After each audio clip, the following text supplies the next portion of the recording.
No comes statement. Prime Minister Keir Starmer.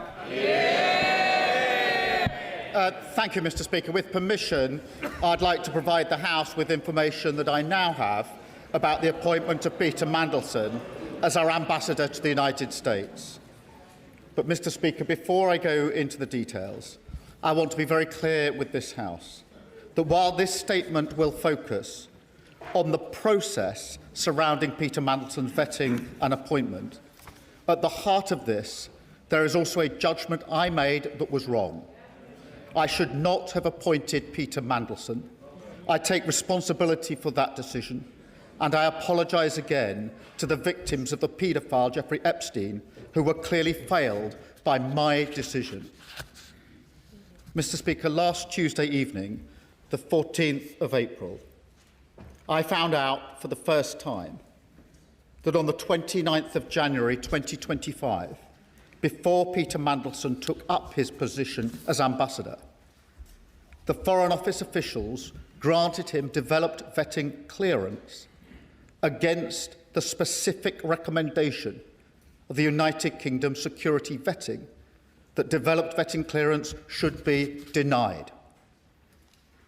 Not only that, the Foreign Office officials who made that decision did not pass this information to me, to the Foreign Secretary, to her predecessor, the Deputy Prime Minister, to any other minister, or even to the former Cabinet Secretary, Sir Chris Wormold. I found this staggering, and therefore last Tuesday I immediately instructed officials in Downing Street and the Cabinet Office to urgently establish the facts on my authority. I wanted to know who made the decision, on what basis, who knew, and Mr. Speaker, I wanted that information for the precise and explicit purpose of updating this House. Because this is information I should have had a long time ago. And it is information that this House should have had a long time ago. It is information that I and the House had the right to know. I will now set out a full timeline of the events in the Peter Mandelson process, including from the fact-finding exercise I instructed last Tuesday. Before doing so, I want to remind and reassure the House that the Government will comply fully with the humble address motion of the 4th of February. Mr. Speaker, in December 2024, I was in the process of appointing a new ambassador for Washington. A due diligence exercise was conducted by the Cabinet Office into Peter Mandelson's suitability, including questions put to him by my staff in Number 10. Peter Mandelson answered those questions on the 10th of December, and I received final advice on the due diligence process on the 11th. I made the decision to appoint him on the 18th of December. The appointment was announced on the 20th, and the security vetting process began on the 23rd of December 2024. Mr. Speaker, I want to make clear to the House that for a direct ministerial appointment, it was usual for security vetting to happen after the appointment, but before starting in post. That was the process in place at the time. Mr. Speaker, this was confirmed by the former Cabinet Secretary, Sir Chris Wormold, at the Foreign Affairs Select Committee on the 3rd of November 2025, when he gave evidence. Sir Chris made clear, and I'm quoting him now, when we are making appointments from outside the civil service, the normal thing is for security clearance to happen after appointment, but before the person signs a contract and takes up post. At the same hearing of the same Select Committee, the former Permanent Secretary to the Foreign Office, Sir Olly Robbins, said, and I quote again, Peter Mandelson did not hold national security vetting when he was appointed, but, he went on, as is normally the case with external appointments to my department and the wider civil service, the appointment was made subject to obtaining security clearance. Mr. Speaker, after I sacked Peter Mandelson, I changed that process so that now an appointment cannot be announced until after security vetting is passed. Mr. Speaker, the security vetting was carried out by UK Security Vetting, UKSV, between the 23rd of December 2024 and the 28th of January 2025. UKSV conducted vetting in the normal way, collecting relevant information, as well as interviewing the applicant, in this case, on 2 occasions. Then on the 28th of January 2025, UKSV recommended to the Foreign Office that developed vetting clearance should be denied to Peter Mandelson. The following day, on the 29th of January 2025, notwithstanding the UKSV recommendation that developed vetting clearance should be denied, Foreign Office officials made the decision to grant developed vetting clearance for Peter Mandelson. To be clear, for many departments, a decision from UKSV is binding, but for the Foreign Office, the final decision on developed vetting clearance is made by Foreign Office officials, not UKSV. However, once the decision in this case came to light, the Foreign Office's power to make the final decision on developed vetting clearance was immediately suspended by my Chief Secretary last week. Mr. Speaker, I accept that the sensitive personal information provided by an individual being vetted must be protected from disclosure. If that were not the case, the integrity of the whole process would be compromised. What I do not accept is that the appointing minister cannot be told of the recommendation by UKSV. Indeed, given the seriousness of these issues and the significance of the appointment, I simply do not accept that Foreign Office officials could not have informed me of UKSV's recommendations whilst also maintaining the necessary confidentiality that vetting requires. There is no law that stops civil servants sensibly flagging UKSV recommendations while protecting detailed sensitive vetting information to allow ministers to make judgments on appointments or on explaining matters to Parliament. So let me be very clear. The recommendation in the Peter Mandelson case could and should have been shared with me before he took up his post. Mr. Speaker, let me make a second point. If I had known before he took up his post that UKSV recommendation was that developed vetting clearance should be denied, I would not have gone ahead with the appointment. Mr. Speaker, let me now move to September 2025, because events then and subsequently show with even starker clarity the opportunities missed by Foreign Office officials to make the position clear. Mr. Speaker, on September the 10th, Bloomberg reported fresh details of Mandelson's history with Epstein. And it was then clear to me that Peter Mandelson's answers to my staff in the due diligence exercise were not truthful, and I sacked him. I also changed the direct ministerial appointments process, so full due diligence is now required as standard. Where risks are identified, an interview must be taken pre-appointment to discuss any risks and conflicts of interest, and a summary of this should be provided to the appointing minister. I also made clear that public announcements should not now be made until security vetting has been completed. Mr. Speaker, in light of the revelations in September of last year, I also agreed with the then Cabinet Secretary, Sir Chris Wormold, that he would carry out a review of the appointment process in the Peter Mandelson case, including the vetting. He set out his findings and conclusions in a letter to me on the 16th of September. He advised me in that letter, and again I quote, "The evidence I have reviewed leads me to conclude that appropriate processes were followed in both the appointment and the withdrawal of the former HMA Washington.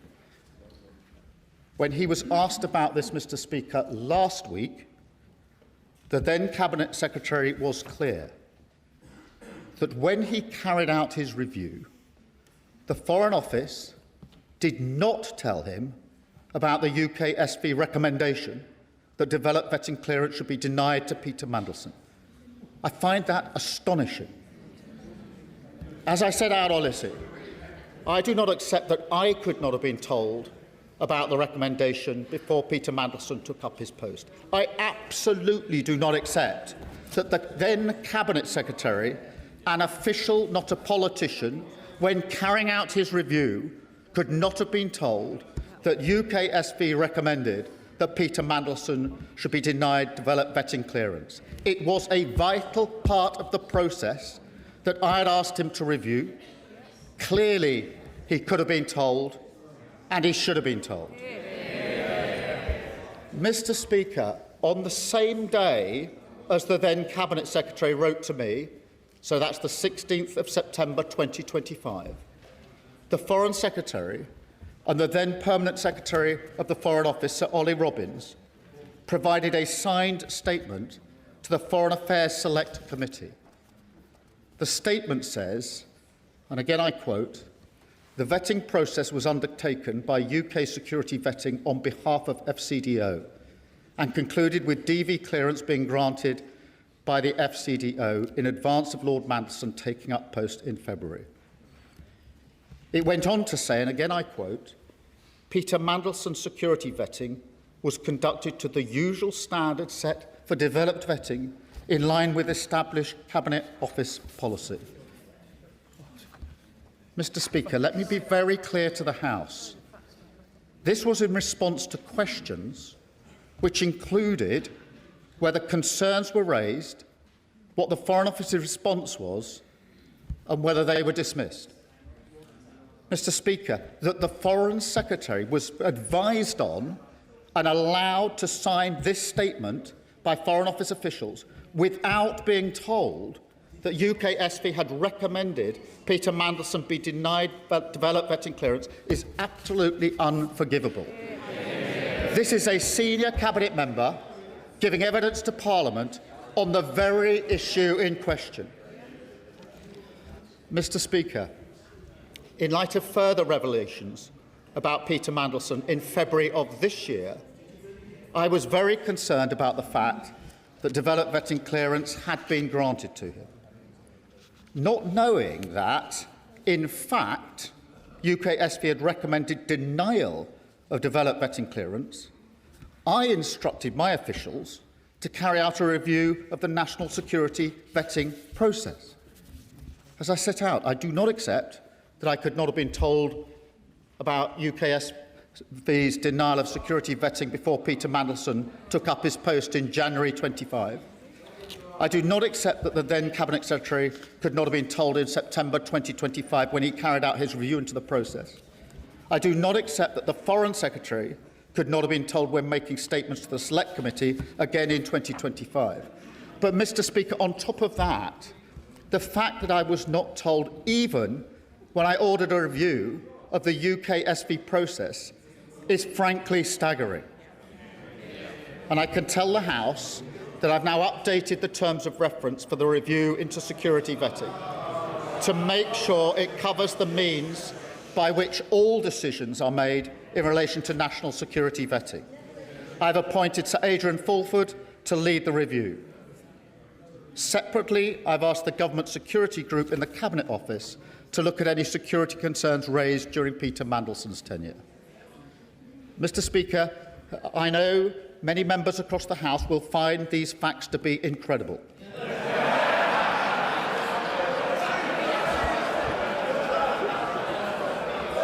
To that, I can only say they are right.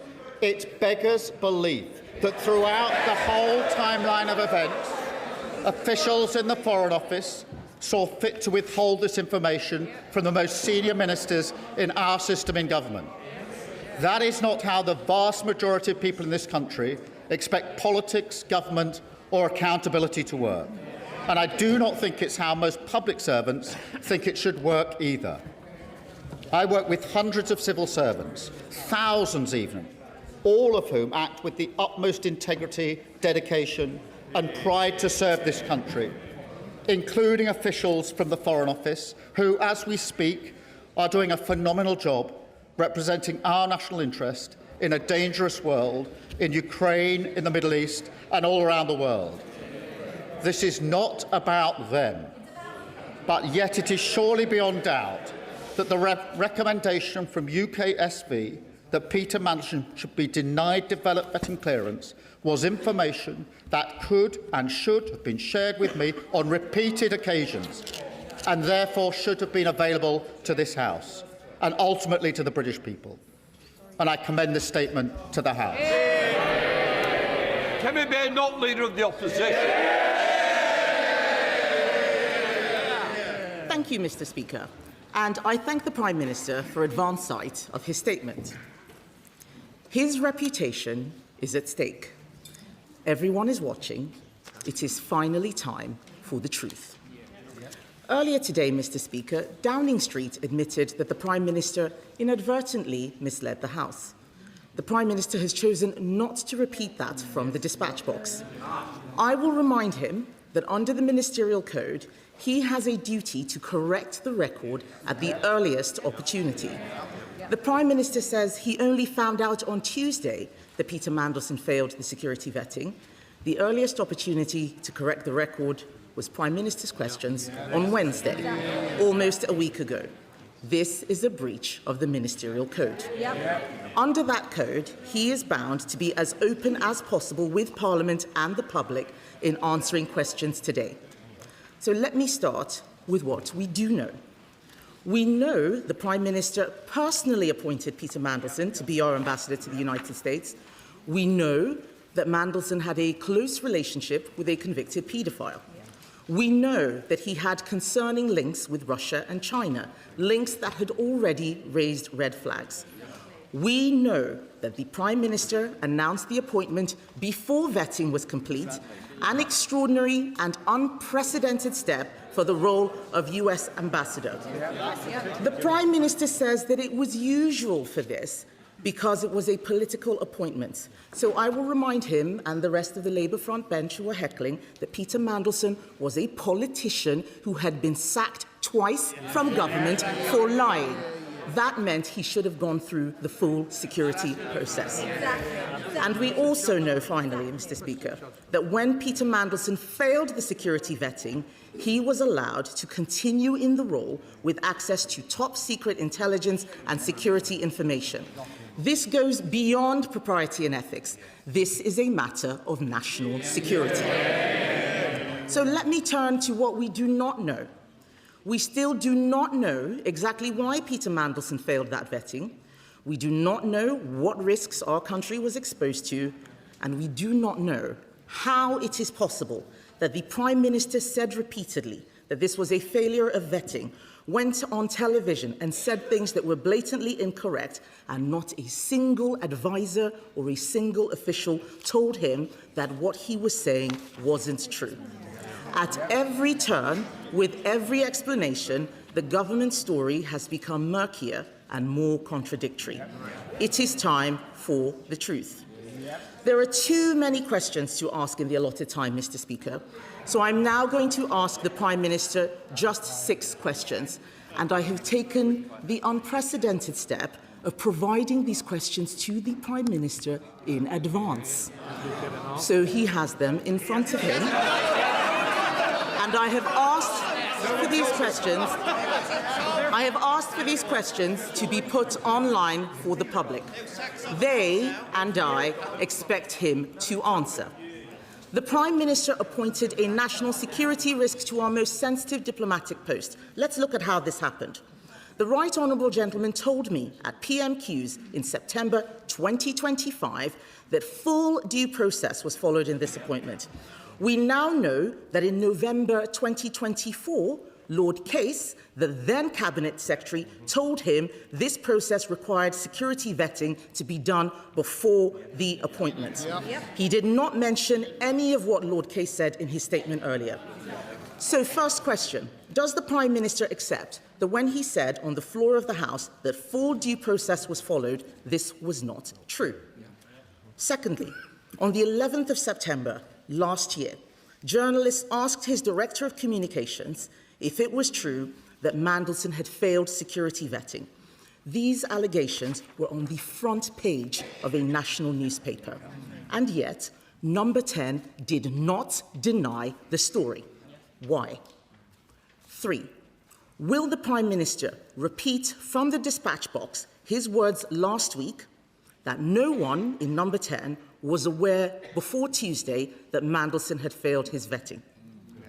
The Prime Minister says he's furious that he wasn't told the recommendations of the vetting.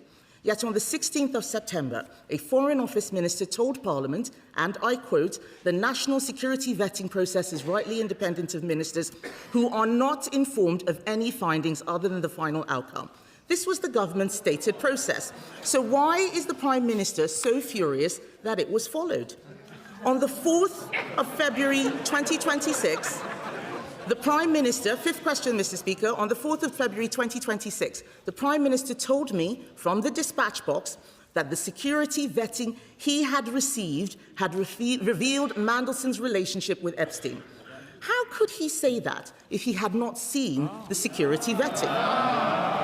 And finally, Mr. Speaker, Starmer is a Russian defense company closely linked to the Kremlin and Vladimir Putin's war machine. Was the Prime Minister aware before the appointment that Peter Mandelson had remained a director of that company long after Russia's invasion of Crimea? Mr. Speaker, everyone makes mistakes. It is how you face up to those mistakes that shows the character of a leader. Instead of taking responsibility for the decisions he made, the Prime Minister has thrown his staff and his officials under the bus. This is a man who once said, "I will carry the can for the mistakes of any organisation I lead."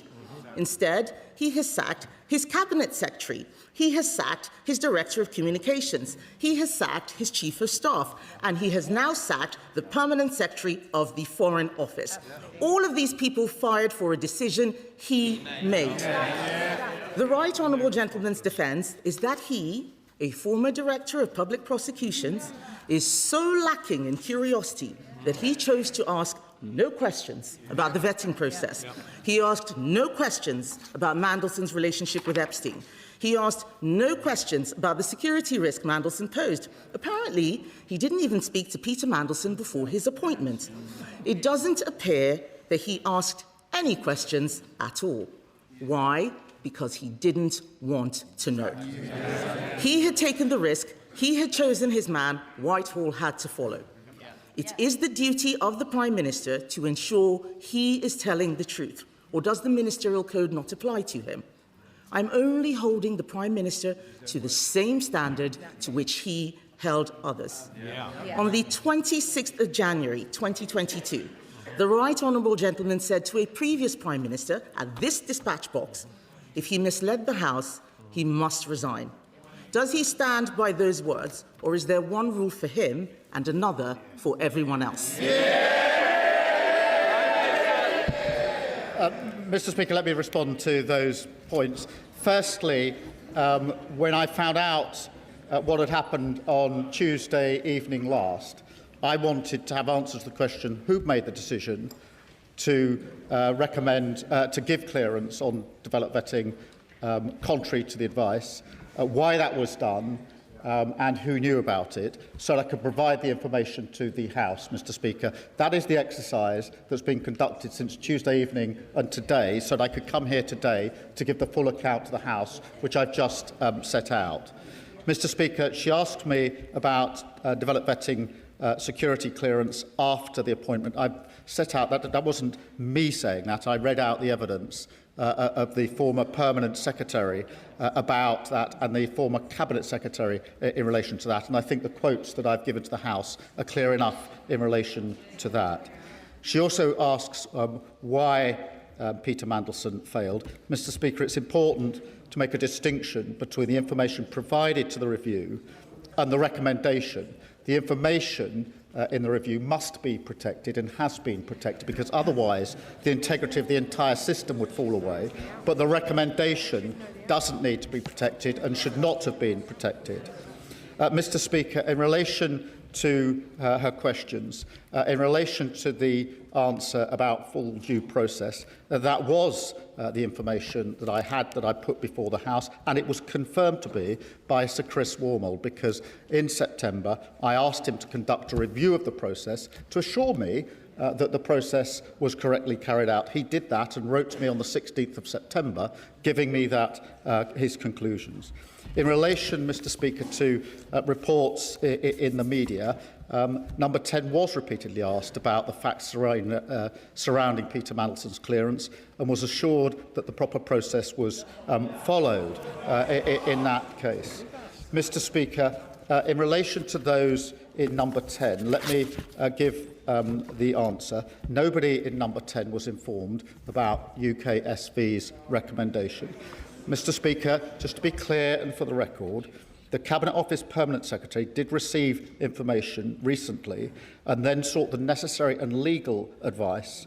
Once those checks were completed by the Cabinet Office Permanent Secretary, I was told, that is in the last 2 weeks or so, that was entirely the right procedure, to get the legal advice and then to bring it to my attention at the first opportunity. It was the right procedure that was followed by my officials in the last few weeks. Mr. Speaker, in relation to why I was furious about the process, for the very reason, Mr. Speaker, I strongly believe I should have been given this information at the very outset. I strongly believe there were repeated times when I should have been told. I should have been told on appointment. I should have been told when Peter Mandelson was sacked. The Cabinet Secretary should have been told when he reviewed the process. The Foreign Secretary should have been told before she was asked to sign a statement to the Select Committee. And I should have been told when I ordered a review of vetting, Mr. Speaker. In relation to the point she makes about what I said in February in answer to a question of hers, I make it very clear, Mr. Speaker, I had not seen the security vetting file. I did not know that UK SV... The question asked me about vetting. I knew about the due diligence, and that's why I put before the House what I knew about the due diligence in relation to Epstein.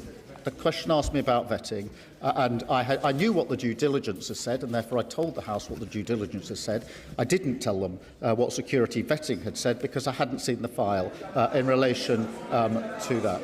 Mr. Speaker, in relation to the particular details in relation to Peter Mandelson, I acted on all of the information I had available to me. The simple fact of the matter is I should have had more information. I didn't have that information. The House should have had that information, and I've now set it out in full to the House. Chair of the Foreign Affairs Select Committee, Dame Emily Thornbury. Thank you very much, Mr. Speaker. The truth is that my committee did ask. We asked on the record, and we got a partial truth that could hardly be the whole truth. But we are on record as asking the very questions that hecklers on the other side say should have been asked. And the answers are there on the record to see just what we got when we did ask. Exactly. Mr. Speaker, may I just turn to my question? A month before Mandelson's appointment was announced, the then Cabinet Secretary advised that the necessary security clearance should be acquired before confirming a political appointment. That doesn't seem to have been the usual practice. I'm glad that it's changed because it was clearly abused. Because what happened was that somebody, probably Peter Mandelson himself, leaked to the press his appointment as US ambassador, effectively bouncing the government into confirming it. But then when the confirmation did come forward about his appointment, it did not make clear that it was subject to vetting in either the offer letter to Peter Mandelson or in the government's press release.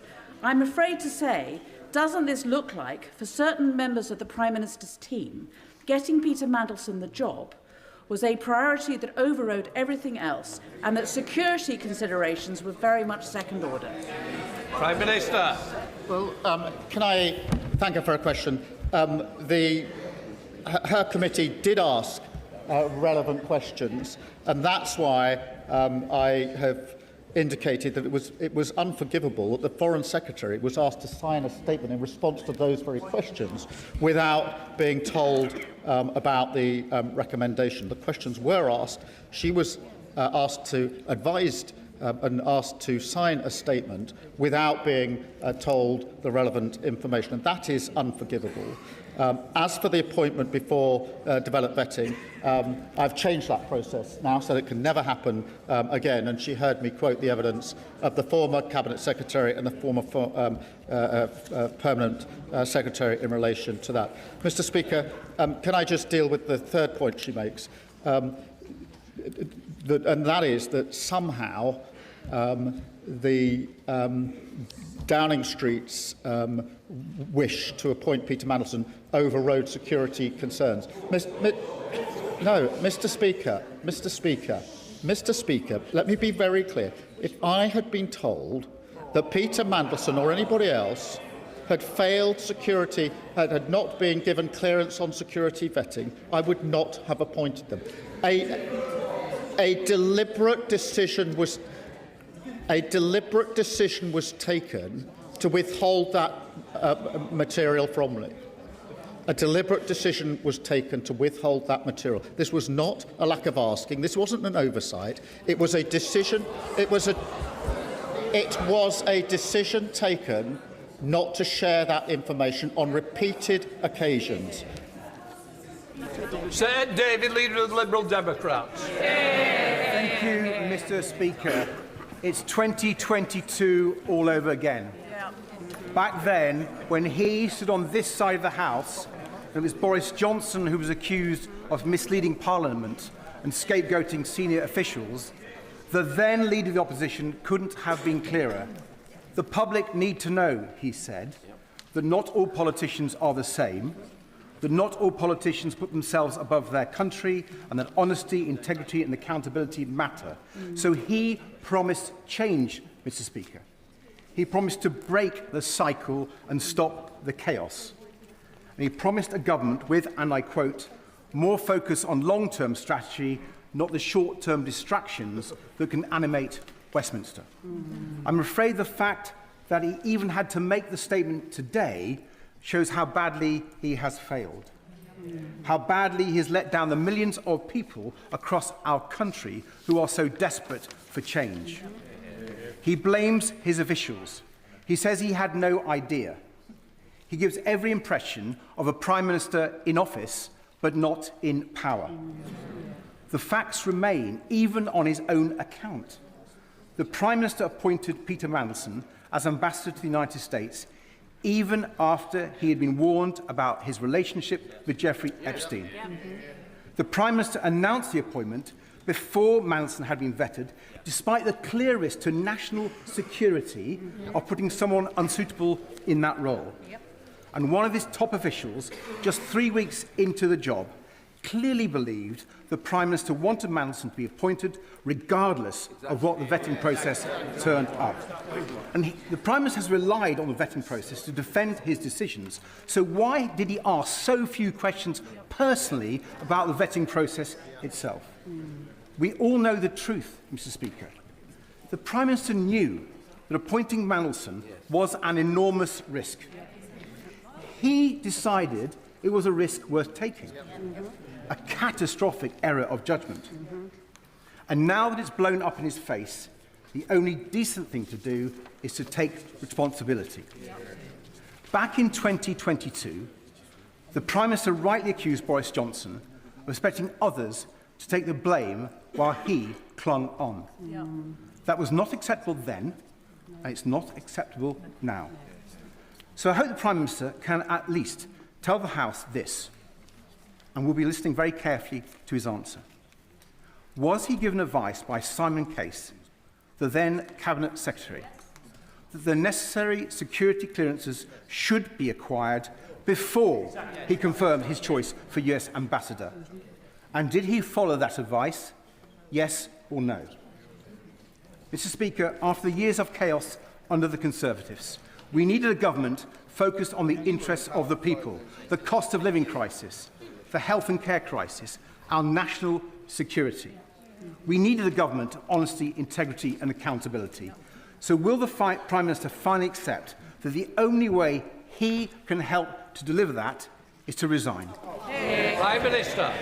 Mr. Speaker, I set out in my statement the full facts. And in September, when the Bloomberg emails came to light, I asked the Cabinet to review the process, then Cabinet Secretary to review the process. He told me the process was as it should have been. And as soon as the information about security vetting came to light last Tuesday, I asked for the facts to be established so I could update Parliament.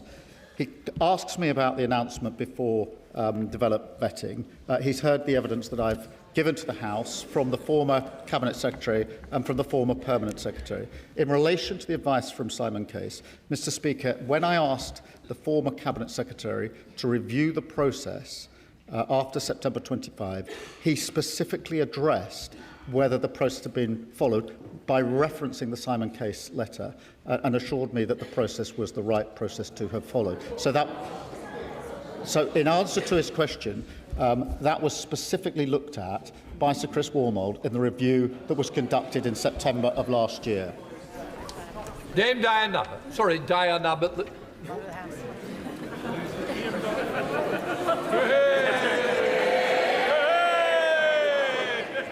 The Prime Minister has gone on at considerable length about process and procedure. But ordinary people don't really care about process and procedure. They want transparency and they want to know that they can have confidence in the words of elected politicians, like all of us in this chamber. On the question of Peter Mandelson, it was in the 90s that Peter Mandelson had to resign from the Cabinet for the first time because of his dealings with the millionaire Geoffrey Robinson. It was a few years later he had to resign from the Cabinet for the second time because of his relationships with the billionaire Hinduja family. Peter Mandelson has a history.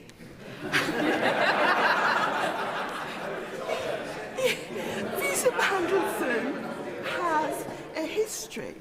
And what this House wants to know is why, knowing Peter Mandelson's history, going back now 30 years, and given what has been known, it's one thing to say, as he insists on saying, nobody told me.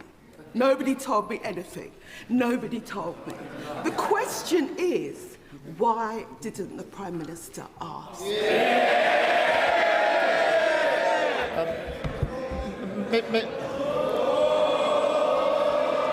Mr. Speaker, in relation to her question, let me be clear. I should not have appointed Peter Mandelson.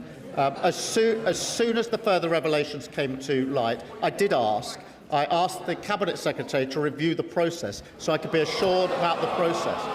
He wrote to me on the 16th of September, setting out the conclusions of that review and assuring me the process had been followed properly. Simon Hoycher of Packer. Thank you, Mr. Speaker. The Prime Minister has spoken about process and the reviews and trying to put that which went wrong right. That is to be supported. But he's also asking the House and the country to believe that, notwithstanding a front-page media splash that Peter Mandelson had failed the vetting process, that there was nobody in Number 10 or in any government department that even thought to say, is there any truth in this? Could I have a briefing on that? We need to knock this story down. If nobody asked, that is the shameful thing. And if nobody asked, does it not say to the Prime Minister that the operation of his government, which seems to be process, strategy, review, never my fault, is not sustainable and is not welcomed by the country at large? In answer to his question, the FCDA was repeatedly asked in light of inquiries. The same answer came back because a clear decision had been taken that this information was not going to be disclosed. And it wasn't disclosed to me, let alone to anybody else. So yes, repeatedly the FCDO was asked, the same answer came back as the answer that was given to me. The decision was that I wasn't to know and nobody else was to know. That was wrong. John MacDonald. Can I say that on this side of the House at least, to my honourable friend, many will appreciate his apology today. But many of us will remain bewildered still why that appointment took place, despite the warnings that many of us gave him. And isn't the reality this, that when he sought to realise his ambition to become leader of the Labour Party, with very little base within the party, he became dependent on McSweeney and Mandelson and Labour together to organise, fund his election. And that when he became Prime Minister, the reward for McSweeney was control of Number 10, and for Mandelson, the highest diplomatic office. And the message, the unspoken message to civil servants was, what Mandelson wants, Mandelson gets. This has damaged the party that I've been a member of for 50 years. I urge him to take steps to clear this toxic culture out of our party and take the first step by having an independent inquiry into Labour together. Prime Minister. Mr. Speaker, can I just deal with what's at the heart of that question in relation to an unspoken message to civil servants? I don't accept that, Mr. Speaker.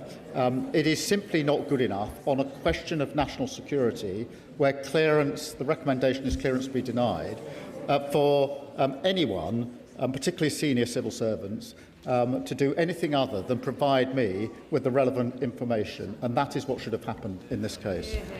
Sir Jeremy Wright. Very much, Mr. Speaker. The Prime Minister has been very clear about his view of the urgency of his response since he learned of this vetting information. So I want to ask him about the events of last week. He will know that the Intelligence and Security Committee asked for any information relevant to vetting to be supplied to it in the first tranche of information we were to consider. We didn't receive anything about vetting at that time. The Prime Minister has told us now that on Tuesday evening he became aware of the information he has set out. But the Intelligence and Security Committee was not told about the existence of that information. Information the Prime Minister must have recognised was within the terms of the humble address and would need to be supplied to the ISC. We were not told by his officials about the existence of that information until Thursday, after it had been published, its existence had been published in the Guardian newspaper. So I am bound to ask the Prime Minister this. If that information's existence had not been disclosed by the press, would we have been told about it? And if so, why did the ISC have to learn of its existence from the Guardian and not from the government? Prime Minister. Thank you for his question, and the answer is yes, it would have been provided to the committee, and I think, as he acknowledged, it has now been provided to the committee. The reason for the delay is on Tuesday night I found out simply that the recommendation had been made to deny clearance, and yet clearance had been given. I wanted to understand who gave that clearance, on what basis, and who knew about it, so I could update the House and obviously make the information available to the committee. And that's what I asked on Tuesday night my officials urgently to do, so that the full picture could have been put before both the House and the committee, and I'll make sure that the full picture is put before the committee. Alistair Strapper. Thank you, Mr. Speaker. Many of my constituents are rightly appalled that someone who betrayed not just our country but every single victim of Jeffrey Epstein was able to serve in such a prestigious position. Whatever the judgment in the security vetting file, that decision to appoint him was wrong, and I welcome the Prime Minister's owning an apology for that moment. But many of my constituents are also rightly concerned to learn that not a single democratically elected official in government was informed about that decision. Given this, what undertakings is the Prime Minister instigating right across government to ensure that in the future it's our democratic decition makers who are putting the full picture for these crucial judgments? Prime Minister. Can I thank him? And Mr. Speaker, that is precisely why I've asked for the entire developed vetting process to be reviewed by Sir Adrian Fulford. And I've made it absolutely clear to this House and to the civil service that my strong view is that the information that was not provided to me could have been provided and should have been provided. Thank you, Mr. Speaker. The Prime Minister wants us to focus on process and not his judgment. But this entire episode is the direct result of his decision to make a direct appointment to one of the most senior roles in the FCDO of somebody who was wholly inappropriate for the role. So can the Prime Minister at least confirm to the House that this was a singular error of judgment and that his number 10 operation has not proposed political appointee for any other senior role in the FCDO? Prime Minister. In relation to the decision, yes, it was my decision. It was an error of judgment, and that's why I've apologised to the victims of Epstein. I've done it again today and right to do so. In relation to the second point of his question, whether any other political appointments, I will have to just check on that and get back to him because I'm not. There are very many appointments made. There are very many appointments made to senior positions, and I will just check that for him.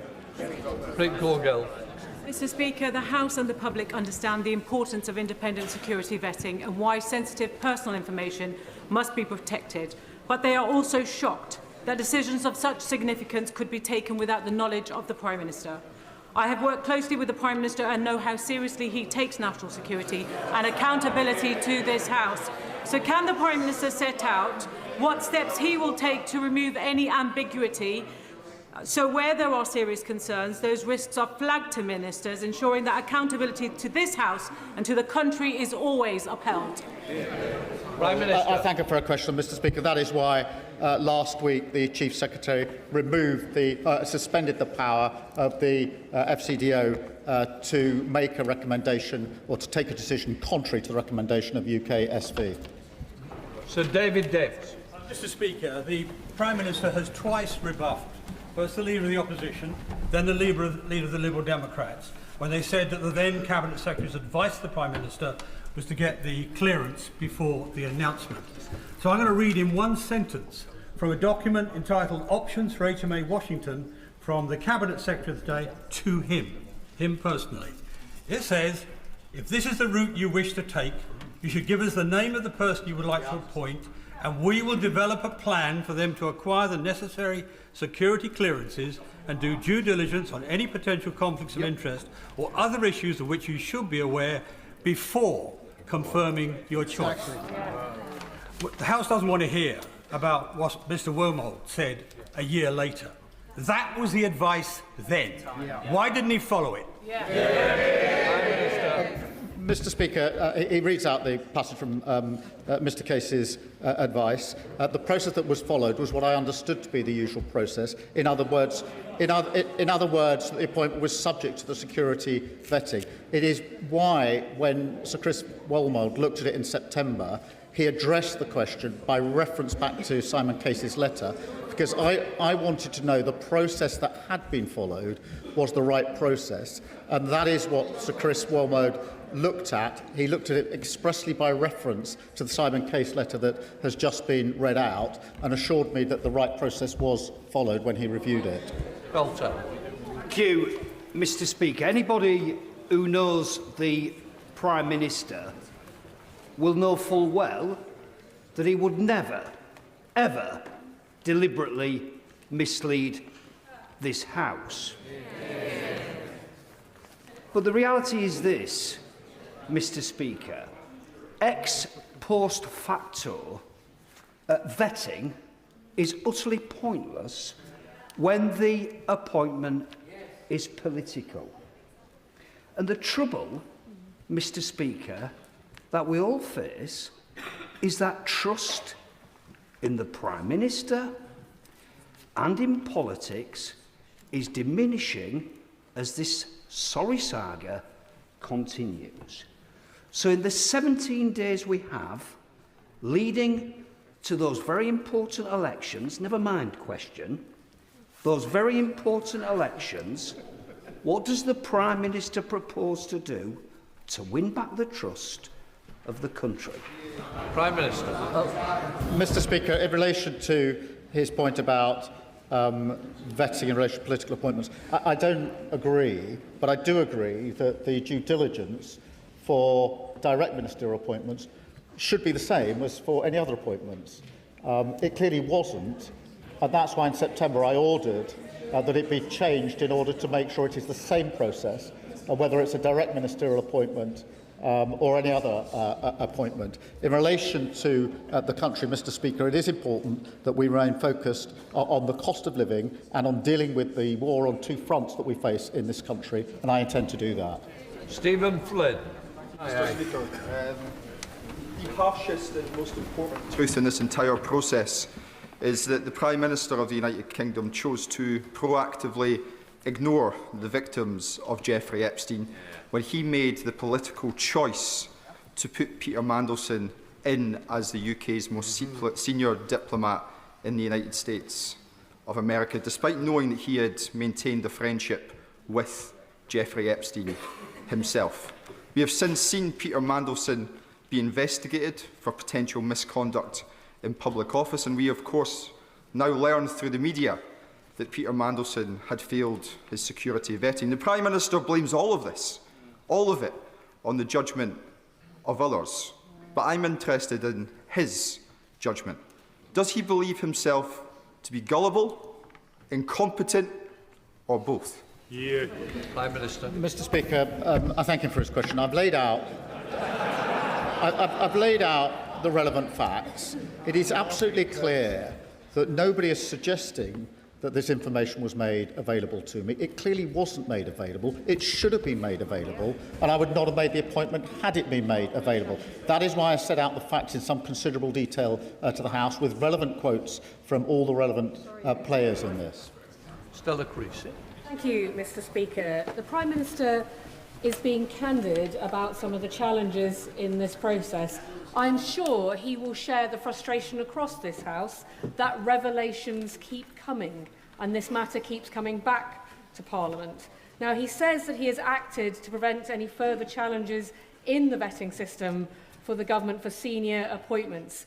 Can he therefore give all of our constituents and this House the reassurance that he has no further sense there will be any challenges to any other senior appointments through the vetting process that this government has made? Well, Mr. Speaker, that is precisely why I've asked for a review to be carried out of the security vetting. I have no reason to believe that to be the case, but I want to be assured about the security vetting process, and that's why I've asked Sir Adrian Fulford to look at it so he can give me that further reassurance. I will then, of course, pass that on to the House. Dame Karen Bradley. Thank you very much, Mr. Speaker. The Prime Minister has just told us that after he sacked Peter Mandelson, he changed the process so that now an appointment cannot be announced until after security vetting is passed. Why did he do that if he didn't think there was a problem with the security vetting? Well, Mr. Speaker, in September, it became clear to me that in relation to the due diligence that had been carried out by the Cabinet Office, Peter Mandelson had been asked questions by my staff and given answers which were not truthful. That was exposed by the Bloomberg emails. At that point, I became concerned about the entire process. I asked for the review of the process by Sir Chris Wormold, which he carried out, but I also made it immediately clear that I would change the due process so that whether it's direct ministerial appointments or any other appointments, the same process was gone through. And I also wanted to make it clear that I didn't think that it was right that appointments should be announced before security vetting was gone through in any circumstances, and therefore I changed it straight away. Rachel Blake. Thank you, Mr. Speaker. My constituents are deeply concerned about the appointment of Peter Mandelson, and they want to see complete transparency going forward.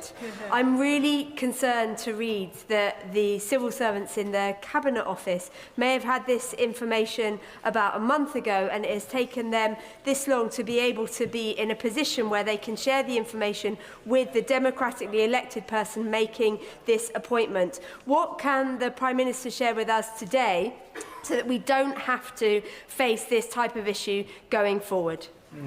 Prime Minister. Can I address that head on? Because what happened was that the information came to the attention of senior civil servants who were in fact doing the compliance work on the humble address.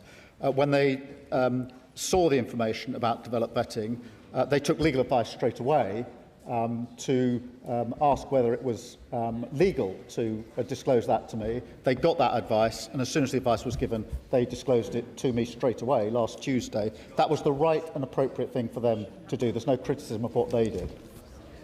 Rachel Gilmore. Thank you, Mr. Speaker. We know that last September, MI6's finding that Mandelson's compromising business interests was accurate. I mentioned it myself on September the 15th in 2025. He failed his security vetting. We also know the former Cabinet Secretary advised the Prime Minister to carry out security clearance for Mandelson before his appointment. It was reported in the Times yesterday that Mandelson was given strap, very, very highest security vetting, well beyond DV, despite being failed for DV. It is likely that the Americans will have serious questions about what secrets of theirs a compromised British ambassador might have accessed. Despite all this, we also know that the PM and Number 10 were utterly determined to appoint Mandelson as ambassador to DC, come hell or high water. My question is why? Prime Minister. Can I assure her that I have ordered a review of any national security issues arising in relation to what I found out last Tuesday, and I'll obviously update the House when that review is complete. Dr. Rupa Hutt. Thank you, Mr. Speaker. And I also thank the Prime Minister for his heartfelt statement.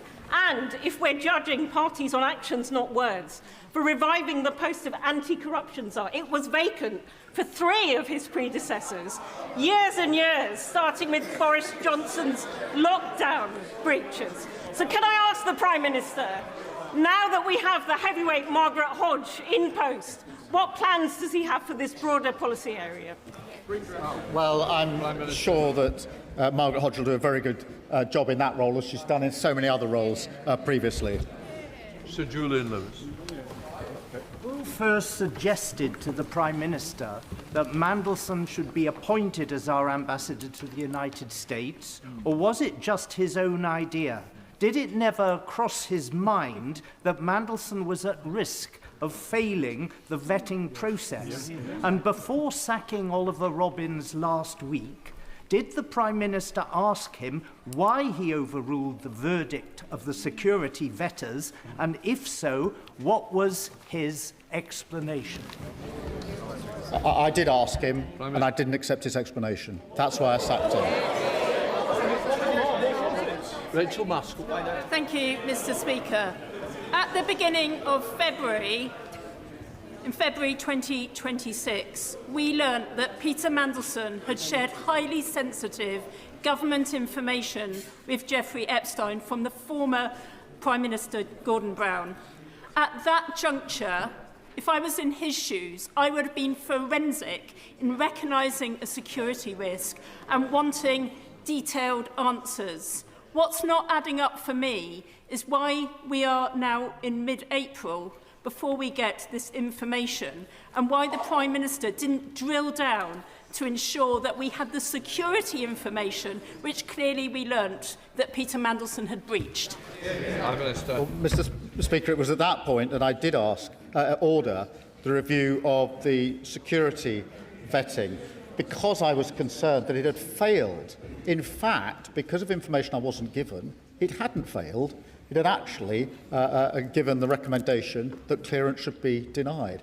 the fact that when I ordered a review of UKSV, senior officials in the Foreign Office didn't at that stage, if at no other stage, bring to my attention the information they hadn't told me is astonishing, because I was ordering a review of the process, which which looked as though it had failed, when in fact it had flagged the relevant concerns. So Oliver Dalton. Thank you, Mr. Speaker. Further to the point from my honourable friend, the member for New Forest West, I think the Prime Minister does owe it to the House to tell us what Sir Olly Robbins' response to him was when he said he'd overruled that advice, because in my experience, senior officials are actually very keen to deliver on the wishes of ministers, particularly a newly elected Prime Minister. And my concern here is that implicitly, as other members have made the point, Sir Olly Robbins was responding to a desire from the Prime Minister, because it was perfectly clear in all of the newspapers the allegations were out there about Peter Mandelson, but the Prime Minister decided to proceed anyway. The official wished to deliver on the desire of the Minister. That's why he overruled the advice, and I fear also gave him the Prime Minister a degree of plausible deniability. Prime Minister. Let me answer that. In relation to Sir Olly. Let me start by saying he's had a distinguished career, and I must say that, and I do say that. I still, notwithstanding that, he should have provided this information to me, and he could have provided it to me. He's giving evidence tomorrow, but I can say to the House that when I spoke to him on Thursday, his view to me was that he couldn't provide this information to me because he wasn't allowed to provide the information to me. I don't want to put words in his mouth, because it's very important he gives his own evidence. In relation to the question that's being asked of me, when I said why wasn't this shared with me, he did. I've been asked what questions I put to him, and I've been asked the answer, and I'm trying to give that answer. I'm trying to give it without putting words into Olly Robbins' mouth, because I don't think that's fair of me to do so. But what he said to me was essentially that he took the view that this process did not allow him to disclose to me the recommendation of UKSV. No doubt he'll be asked further questions about that. He did. That is the reason that he gave to me. Sarah Champion. There are 61 conflicts raging around the world. I've never known international diplomatic relationships to be more fractured. FCDO is pushing through 40% cuts of aid and 25% cuts of staff, all under the watch of the Permanent Under-Secretary. So can I ask the Prime Minister, what risk assessment was carried out before he was removed? Prime Minister. Mr. Speaker, I was dealing with a very serious issue. I asked my team to establish urgently the facts on Tuesday night. I spoke to the former Permanent Secretary on Thursday night. As a result of the information I had and the exchanges I had, I made it clear that I no longer had confidence in him. Anderson. Thank you, Mr. Speaker. The problem the Prime Minister's got is no one believes him. The public don't believe him. The MPs on this side of the House don't believe him. His own gullible backbenchers don't believe him. So does the Prime Minister agree with me? He's been lying. Prime Minister, sorry, we don't use those words, and I'm sure the member's withdrawn it. Mr. Speaker, I have the greatest respect for you and your office, but I will not withdraw. That man couldn't lie straight in bed. No, order. Mr. Anderson, you'll have to leave. Phil Brettle. Speaker, when Sir Olly Robbins came before the Foreign Affairs Committee on the 3rd of November last year, he was asked by my honourable friend, the member for Liverpool Walton, whether, in the context of vetting, Lord Mandelson's appointment was escalated. Citing a need to maintain the integrity of the vetting system, Sir Olly replied, and I quote, "I certainly cannot comment on that, I'm afraid." Does the Prime Minister not find it perverse that when specifically asked by members of this Parliament about Mandelson's vetting, Sir Olly declined to discuss the very topic we are now debating in this House?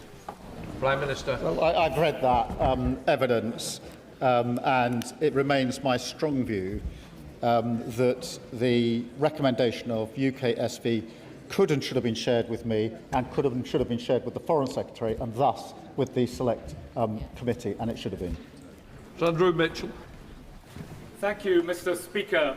Further to the question raised by my right honourable friend, the member for Hartsware, Mr. Speaker, is it not pretty poor form that the Prime Minister shovels the blame for this, particularly onto Olly Robbins, a fine and experienced civil servant who was appointed 2 days after the Prime Minister's Mandelson announcement? Surely, Mr. Speaker, the buck stops at the top. Prime Minister. Can I say again, Sir Olly Robbins has had a distinguished career, and I've worked with him over a number of years. Nonetheless, he could and should have shared this crucially relevant information with me before Peter Mandelson took up his post, and he should have done at various points after that. And it was because of that that I lost confidence in him. That doesn't mean he hasn't got a distinguished career. He does have a distinguished career. John Davey. Thank you, Mr. Speaker, and I thank the Prime Minister for his statement. I know the Prime Minister is aware that public confidence in politicians needs to drastically improve in order to retain the public's trust. With this in mind, Reform has been accepting donations from millionaires in cryptocurrency, making it difficult to trace who actually funds them. Does the Prime Minister agree that Reform relying on millionaires' dodgy cryptocurrency is a security risk? Mr. Speaker, we've taken a number of measures in relation to crypto. Relevant, don't worry, let's move on. Stephen Bartley. Thank you, Mr. Speaker. In the readout of the Prime Minister's meeting on the 15th of April on vetting, it says, and I quote, "There is no evidence that the decision to grant DV, despite the UKSV advice, had been disclosed to anyone outside FCDO and UKSV until the vetting document itself was shared with the Permanent Secretary of the Cabinet Office." Is he therefore saying that neither the Chair of the Joint Committee on Intelligence nor the National Security Advisor were aware of this security risk with our most important strategic ally until the vetting document itself was shared with Cat Little?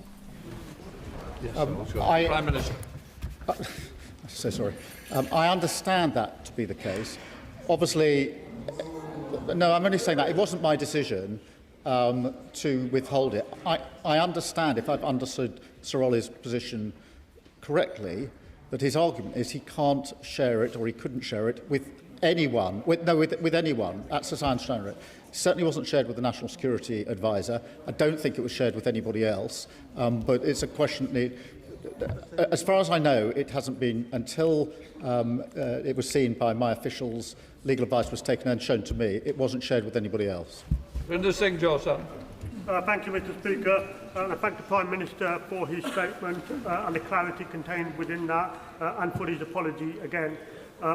Despite the protestations of leaders of parties opposite and members opposite, and including some on these benches as well, I'm sure everybody in this House agrees that the government of the day should take advice of our intelligence and vetting services and act on it.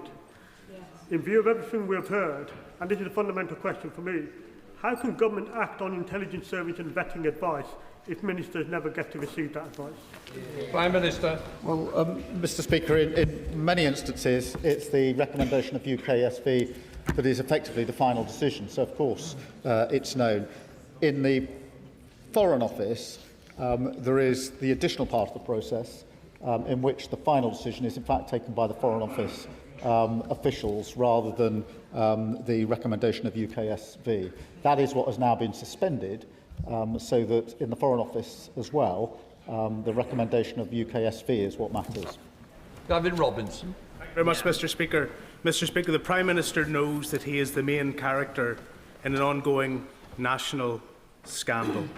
And given all the blame apportioned in his statement, it is incredible that only one person has lost their position.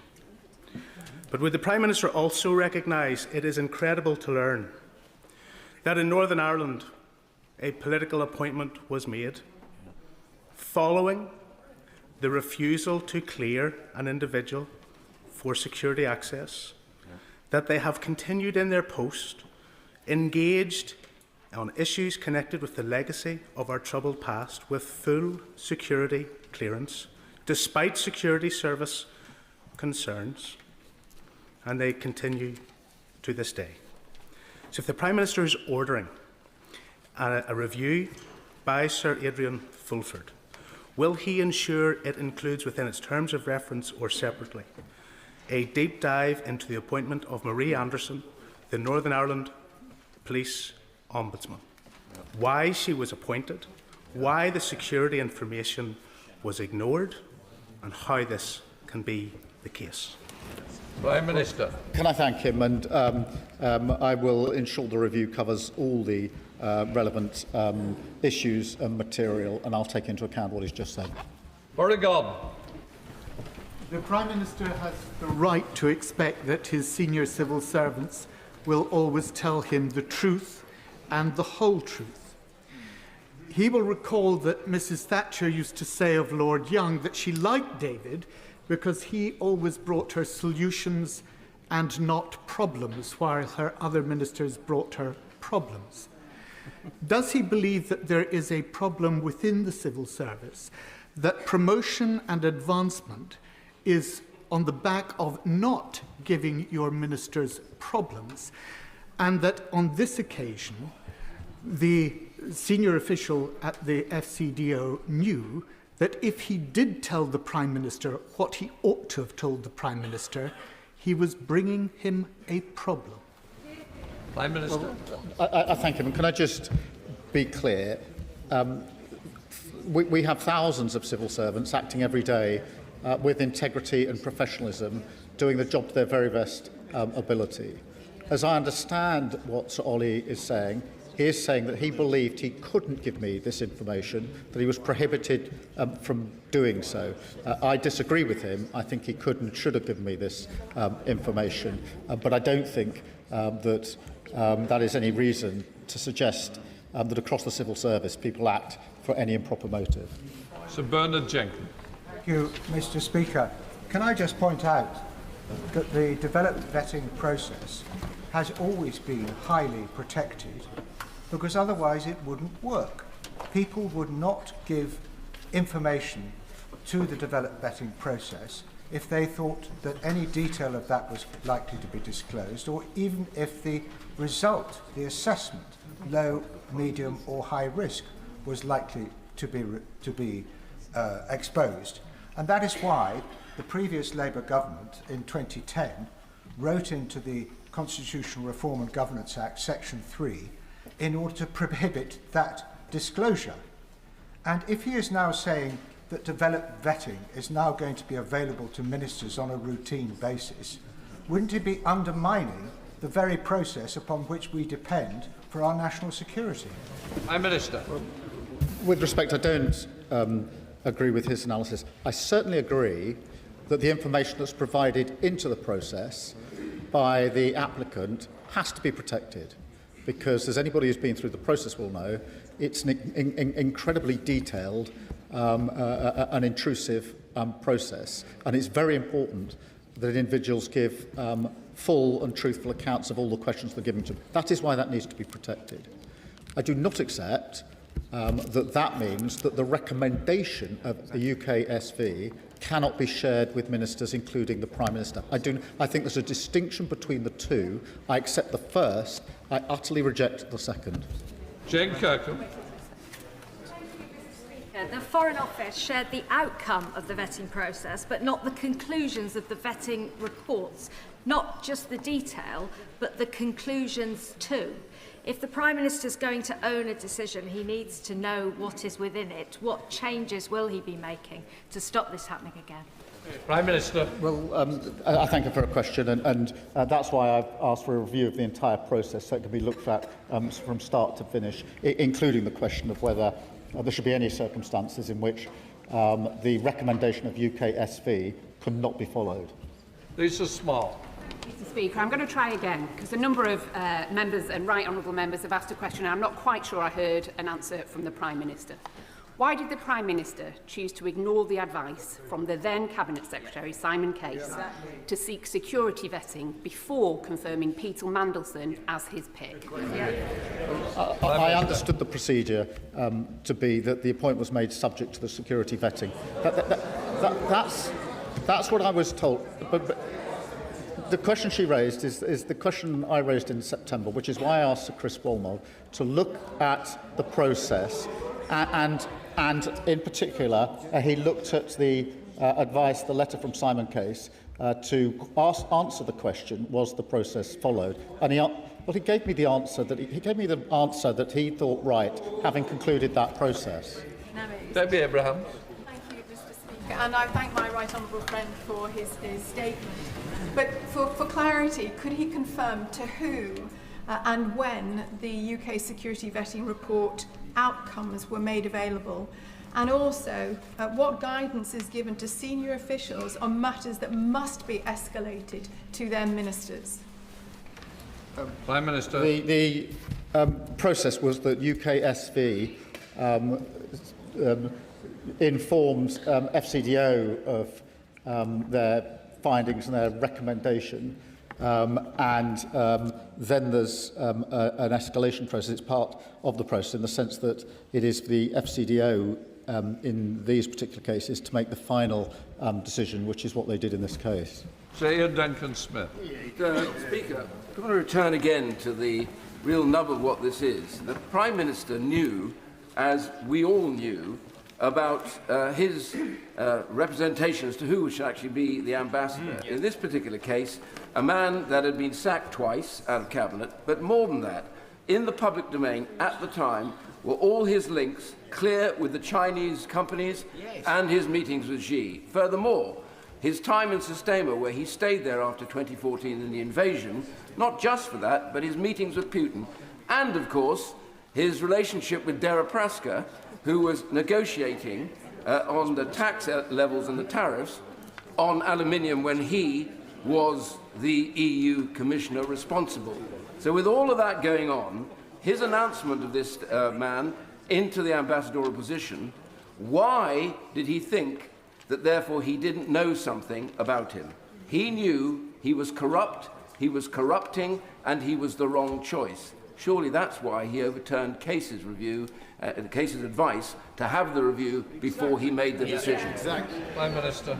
No, that's not the case. But the judgment call to appoint him was my judgment call, and that was an error, and I've apologised for it, particularly to the victims of Epstein. But the developed vetting process was carried out in the way I've indicated to the House. I should have been told at the time of the recommendation. Had I been told, I wouldn't have made the appointment. Neil Duncan-Jordan. Thank you, Mr. Speaker. Today's statement may well be about process and procedure, but surely, Prime Minister, the real issue is why, when Peter Mandelson's reputation was already known, was he ever considered for such an important role? Prime Minister. Well, Mr. Speaker, I've accepted that was my decision, and I've apologised for it. Ellie Chalmers, Dr. Ellie Chalmers. Thank you, Mr. Speaker. The Prime Minister says it's staggering and unforgivable that he wasn't told about the vetting. But what's really staggering and unforgivable is that he appointed Peter Mandelson before the vetting, that he appointed Peter Mandelson knowing about his friendship with the paedophile Jeffrey Epstein. What's unforgivable is that the Prime Minister was more concerned with pandering to Donald Trump than with standing with the victims and survivors. Now, the Prime Minister has not accepted a simple sorry from his civil servant. He thinks that's inadequate. The country thinks a simple sorry is inadequate from him. Will he take personal responsibility for his staggering and unforgivable errors of judgment and resign? Prime Minister. Mr. Speaker, I've set out to the House the facts of what happened in this particular case, and I am staggered, and I find it unbelievable I wasn't given the information I should have been given. Richard Bergen. Thank you, Mr. Speaker. The Prime Minister made the political decision to appoint Peter Mandelson, but central to that decision, along with other policy and political position decisions would have been the Prime Minister's former Chief of Staff, Morgan McSweeney. So can the Prime Minister confirm to the House whether Morgan McSweeney passed all his security vetting, and confirm whether or not Morgan McSweeney ever handled documents for which he had anything other than the appropriate level of clearance? Prime Minister. All the appropriate necessary developed vetting has taken place in number 10, and everybody has passed that. Everyone passed it. Francois. Thank you, Mr. Speaker. If, as we've been assured, there was no law that prevented the Permanent Under-Secretary telling the Prime Minister the outcome of Mandelson's developed vetting, then presumably by the same token, there was no law that prevented the Prime Minister from asking. So can he be very clear with the House on one point? Did he, as Prime Minister, ever ask the question, did Mandelson fail his vetting? And if he did ask that question, who did he ask that question of, and when did he ask it? Prime Minister. Peter Mandelson was given developed vetting clearance. That was the clear position. He was given clearance. That's the facts as I've set them out. Clive Efford. The Prime Minister has always behaved with the utmost integrity and honour when he's been dealing with this House, and he is an eminent lawyer who understands the consequences of deliberately coming here to mislead Parliament. On top of that, he also understands the likelihood of a paper trail unravelling such a deception. So it's inconceivable that he would intentionally mislead this House. But does he agree with me that all of the documents relevant to this matter must be made public in accordance with the humble address that was passed on the 4th of February, and that no ministers or officials should engage in trying to prevent any of those documents being made public?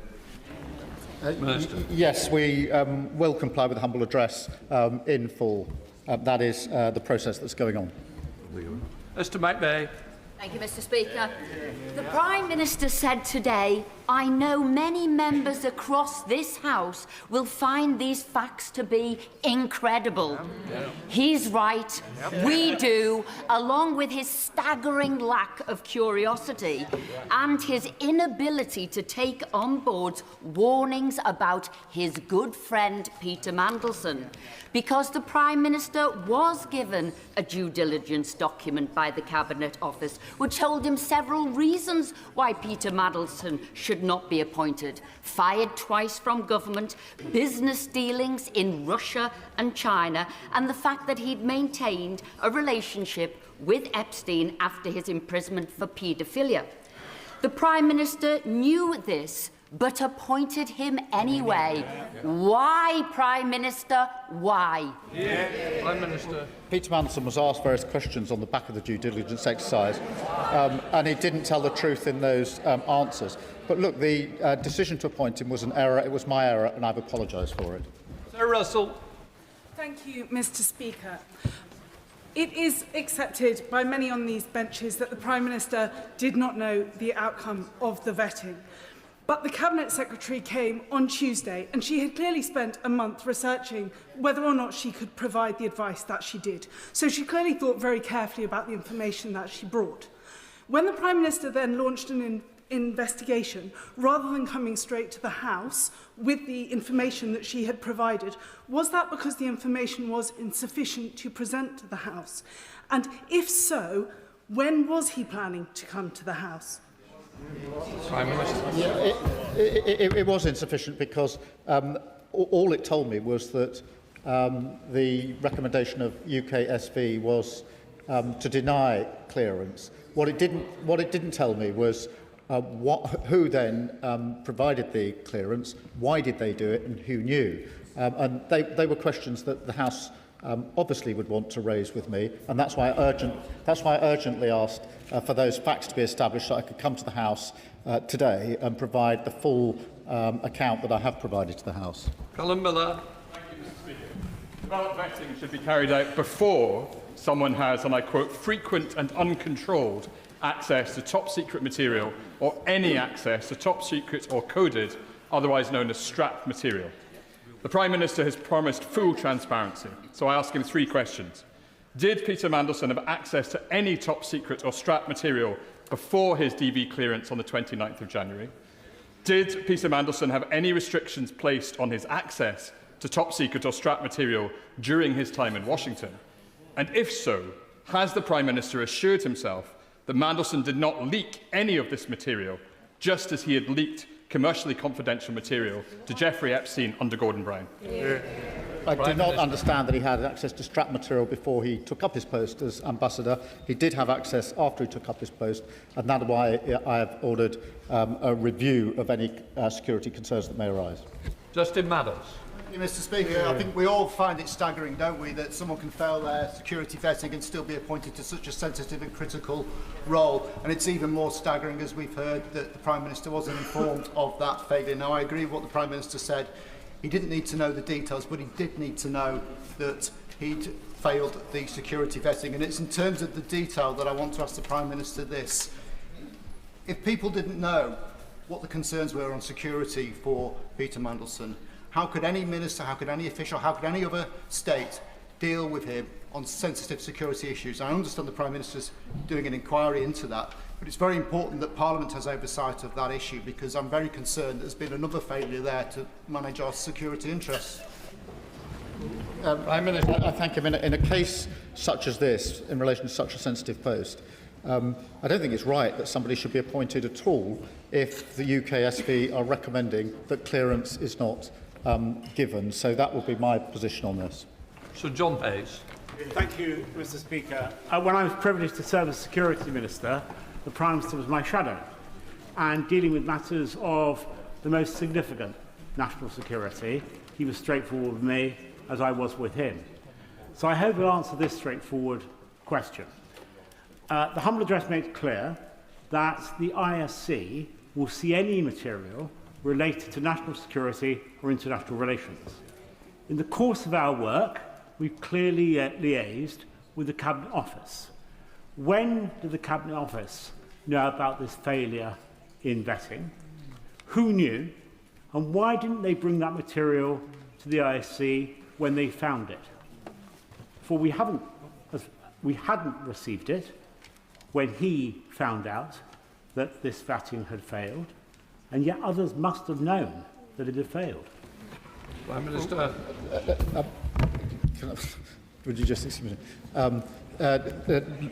The situation was that as part of the work that was being done on the humble address, this information came to light. Senior officials immediately took legal advice on whether it could be disclosed. Having got that legal advice, they immediately disclosed it to me. I think that was the proper process. I think it has now been disclosed to the committee, albeit, I think, on the Thursday rather than the Tuesday. But that's the process. And just to defend that process, I do think it was right for the senior officials, having got this information, to get legal advice on whether they could disclose it and who to. I think that was the right thing to do. As soon as they got that advice, they brought it to my attention. Lawrence Turner. Disgraced himself and by extension brought shame upon these two houses of which he was formerly a member. Does the Prime Minister agree that the famous Armstrong Memorandum on the conduct of the civil service was correct and holds true today when it said, "It is the duty of a civil servant to make available to the Minister all the information and experience at his or her disposal which may have a bearing on the policy decisions to which he is committed or preparing to make, and to give to the Minister honest and impartial advice without fear or favour, and whether that advice accords with the Minister's view or not." Prime Minister. Yes, I do agree with that, and that's why this information could and should have been shared with me at the first opportunity, and that was before Peter Mandelson took up his post as ambassador. There's several Roberts.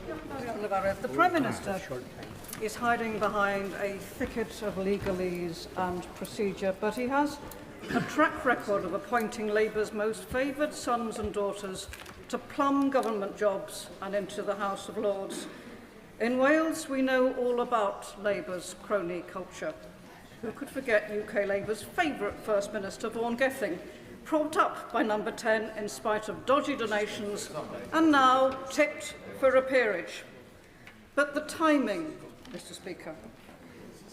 How will he explain to his party his role in bringing down Labour's century of dominance in Wales in the forthcoming elections?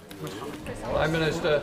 Well, Mr. Speaker, I'm addressing the question today about the process in relation to Peter Mandelson. I've set that out in some detail to the House and answered a number of questions.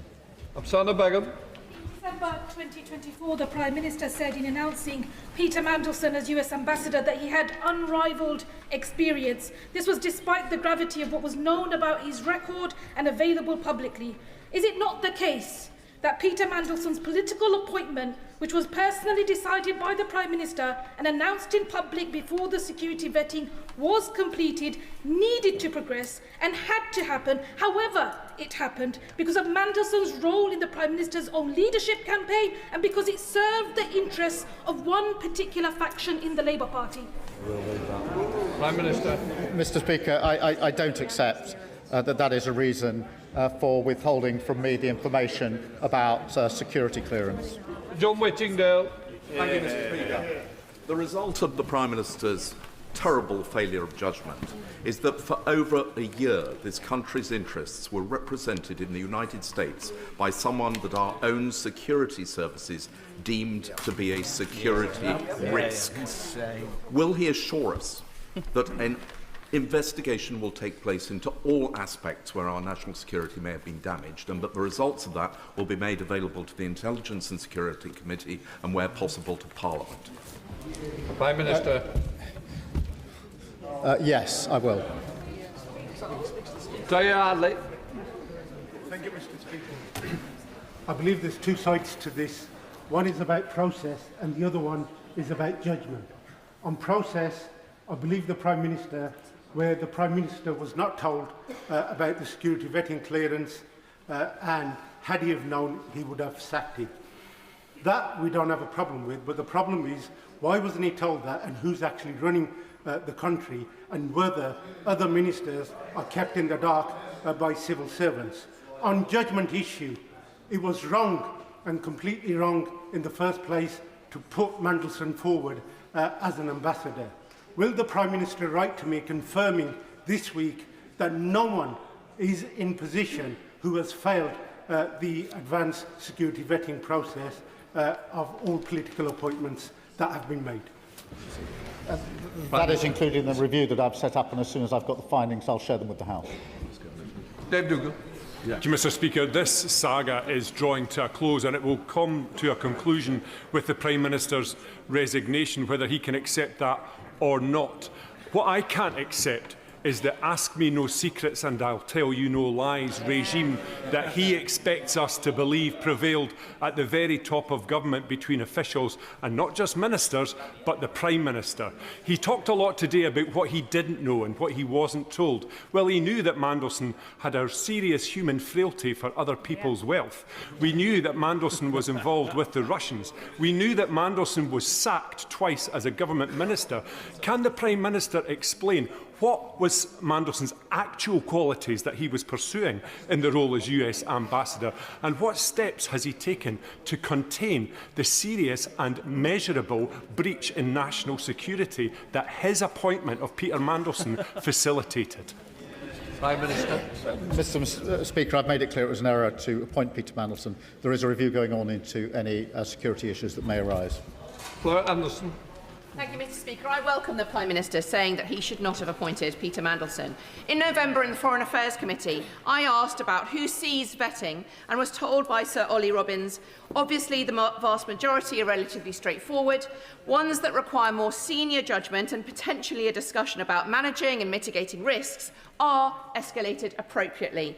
Questions being asked by the Foreign Secretary or ministers or officials in number 10 should have been a signal to the civil servants to escalate this matter, given the controversial nature of this political appointment. So I would like to ask the Prime Minister whether concerns about links to Epstein, to other countries or anything else were raised by him in conversations about his appointment at just before the time of his appointment that would have signalled that civil servants should escalate this. Prime Minister. Well, Mr Speaker, there were two different processes. One was the due diligence process carried out by the Cabinet Office, in which Peter Mandelson was asked questions. Separately, there was the developed vetting process, in which the recommendation of UK SV was not shared with me until Tuesday evening. Harriet Baldwin. It seems to me that there are two different ways in which a minister can inadvertently mislead this House. One is by the things that they say, but one is by the things that they don't say. And that is why I'm particularly interested in the letter that my right honourable friend, the member for Goole and Pocklington, raised, the one from Lord Case, because that seems to have been written to the Prime Minister in November 2024, advising that a political appointment to an ambassadorial role ought to be preceded by full security vetting when it was before it was announced. Now, it was announced by the Prime Minister in December 2024. Did he write on his decision there that he wanted it to be subject to him passing the full security vetting? What did he write on his box note?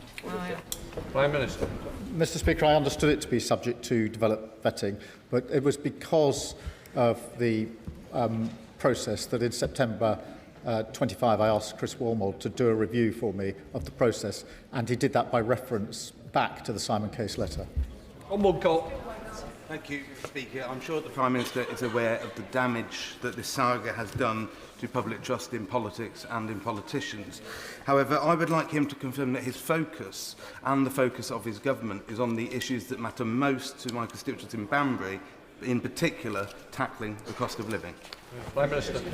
Well, absolutely, Mr Speaker. The focus of me and the government is on the fact that we're facing a war on two fronts with serious consequences for our country, and that we absolutely need to deal with the cost of living, which is the number one issue for all of our constituents up and down the country. Richard Ford. Thank you, Mr Speaker. How did views from the United States administration affect the decision in the Foreign Office to persist with Mandelson as UK ambassador to Washington, D.C. after the vetting advice was received there? Prime Minister. I don't believe that they did. This was UK security vetting carried out in the way I've described to the House. The issue is that the recommendation was not shared with me. That was a matter here in the United Kingdom. Periel Clark. Thank you, Mr Speaker. Can I thank the Prime Minister for his statement? Could the Prime Minister provide the House with an update on the proposed legislation to remove peerage from disgraced peers like Peter Mandelson, who has fallen so far below what is expected of those serving in the House of Lords? Prime Minister. Yes, I've made a commitment in relation to that legislation, and work is progressing on it. Dame Caroline Downage. Thank you very much, Mr Speaker. At the risk of stating the obvious, the Prime Minister has based his defence today and over this whole Surrey saga around his claim that he wasn't told. He wasn't told that Mandelson failed security vetting. In fact, he said 11 times in his statement that he wasn't told. I'm just wondering how many times and on which specific dates did he himself directly ask for that information? Prime Minister. Mr Speaker, it's not a claim I wasn't told. I wasn't told, and I don't think anybody is disputing that. The clearance was given on the 29th of January 2025. That information was not provided to me. In September, I did ask specifically about the process. I did ask about the process. Chris Walmond has made it clear to me that in carrying out that review, he was not told about the security clearance recommendation that was made. I think on both occasions that information should have been provided both to me and to the then Cabinet Secretary. Chris Hinchcliffe. I thank the Prime Minister for his statement. In answer to my honourable friend earlier in this statement, the Prime Minister said that he delayed coming to this House so that he could answer, amongst other questions, why UK SV was overruled. It seems wholly incredible that this decision was made on a personal whim by a senior civil servant, and is it not that it was made because of the political pressure from Number 10 to advance a man who a particular faction in the Labour Party has looked to for moral and spiritual leadership for years? So can the Prime Minister explicitly now confirm his understanding of why the decision to overrule UK SV was made? Well, Prime Minister. Mr. Speaker, I don't accept that the view of anyone about Peter Mandelson provides an explanation for not providing me with the information that he had. The recommendation was not to grant him security clearance. We're talking about a very serious issue on a very sensitive case. I clearly should have been given that information, whatever the pressures that are always there in government every day. Robert General. The Prime Minister's aides briefed that he's furious, angry Starmer. But why is it that he only ever seems to get angry when he's trying to save his own skin? Is he not angry about the 600 men who crossed the English Channel on small boats on Saturday? Is he not angry about the people who are queuing up for fuel at the forecourts and can't afford the Chancellor's taxes? Isn't the truth that his government is now so paralysed that its only agenda is cleaning up the mess left by the paedophile pal, Peter Mandelson? I think any minister of any government that hadn't been provided with this relevant information would rightly be frustrated and angry. Emily Darlington. Thank you, Mr. Speaker. I wanted to take a moment during the statement to focus on the young women who were exploited, abused, raped by Jeffrey Epstein and his friends. Years of being trafficked for rape, no one to turn to, and years of people not believing them. The idea that Mandelson would call Epstein's conviction wrongful is disgusting. And I cannot imagine how it felt for the survivors to hear that. The PM was right to sack him, so can I ask the Prime Minister to take the opportunity again to say to those young women that this House believes them and this government stands by them, and is he confident that no person with financial or personal links with sex traffickers would receive DV in the future?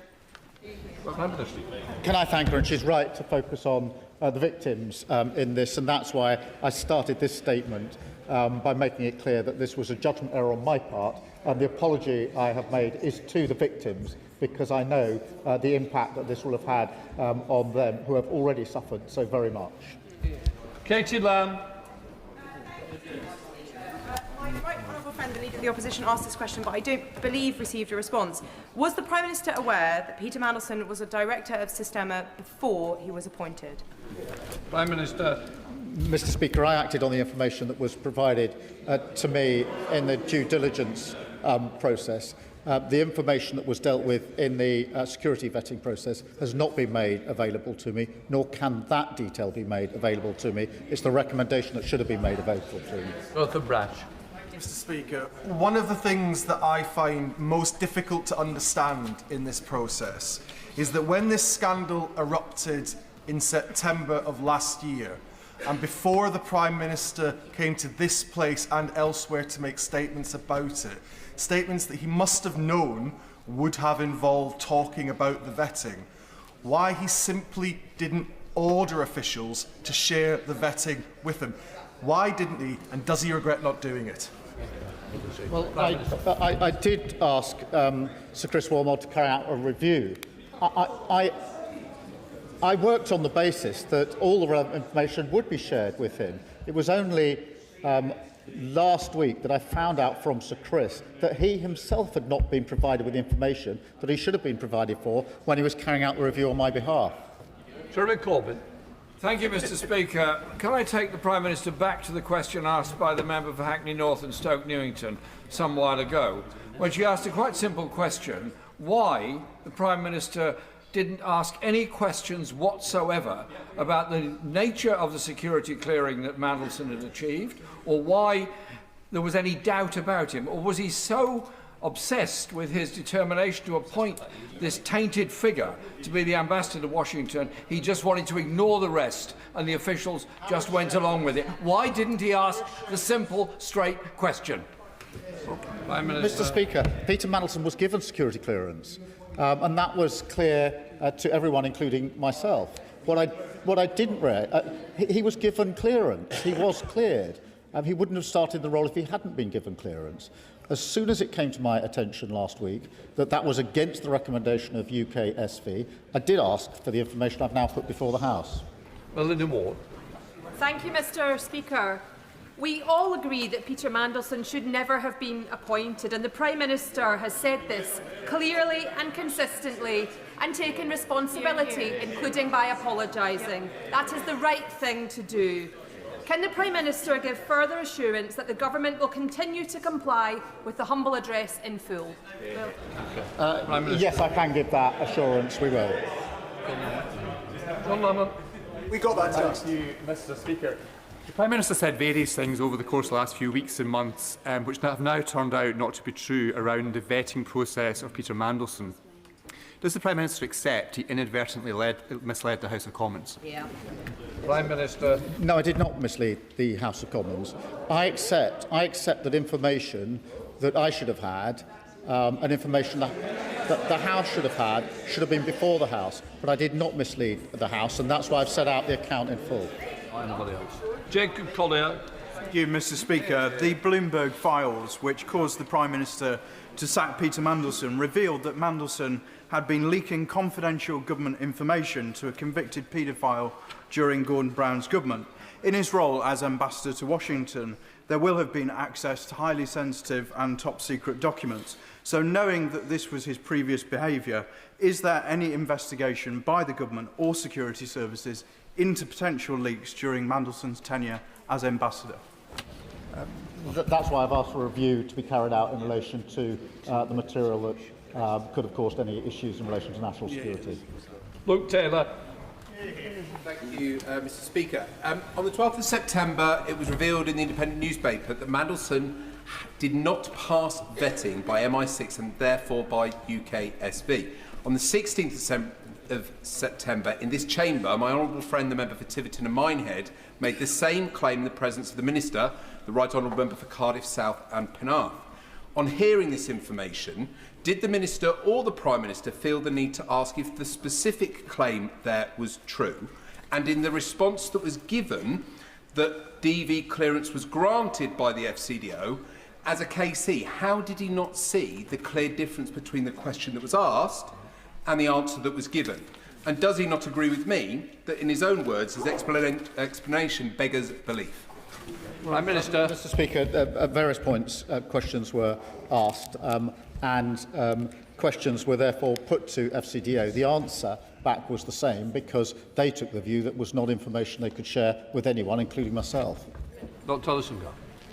Thank you, Mr. Speaker. Early today, NBC released an interview with hospice worker Rachel Benavides, who was 22 years old when she became one of the victims of Jeffrey Epstein's abuse.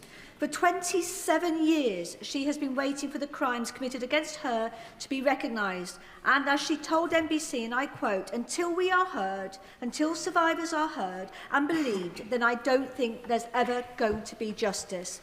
Does the Prime Minister agree that we owe it to the hundreds of victims like Rachel to put them first in these debates, not political point scoring, and that he was absolutely right to sack someone like Peter Mandelson, who refused to believe these victims, and if he did not care? Well, I do agree with her, and can I thank her for making sure that the victims are central in this, as they should be. Dr. Andrew Morrison. Thank you, Mr. Speaker. The Prime Minister's been on his feet now for nearly 2 hours. So can I put it to him that the most charitable explanation that can be put forward to explain this sorry saga is that it has been a bad, probably terminal case of the three wise monkeys. See no evil, hear no evil, speak no evil. Prime Minister. Mr. Speaker, I've set out the procedure in some detail.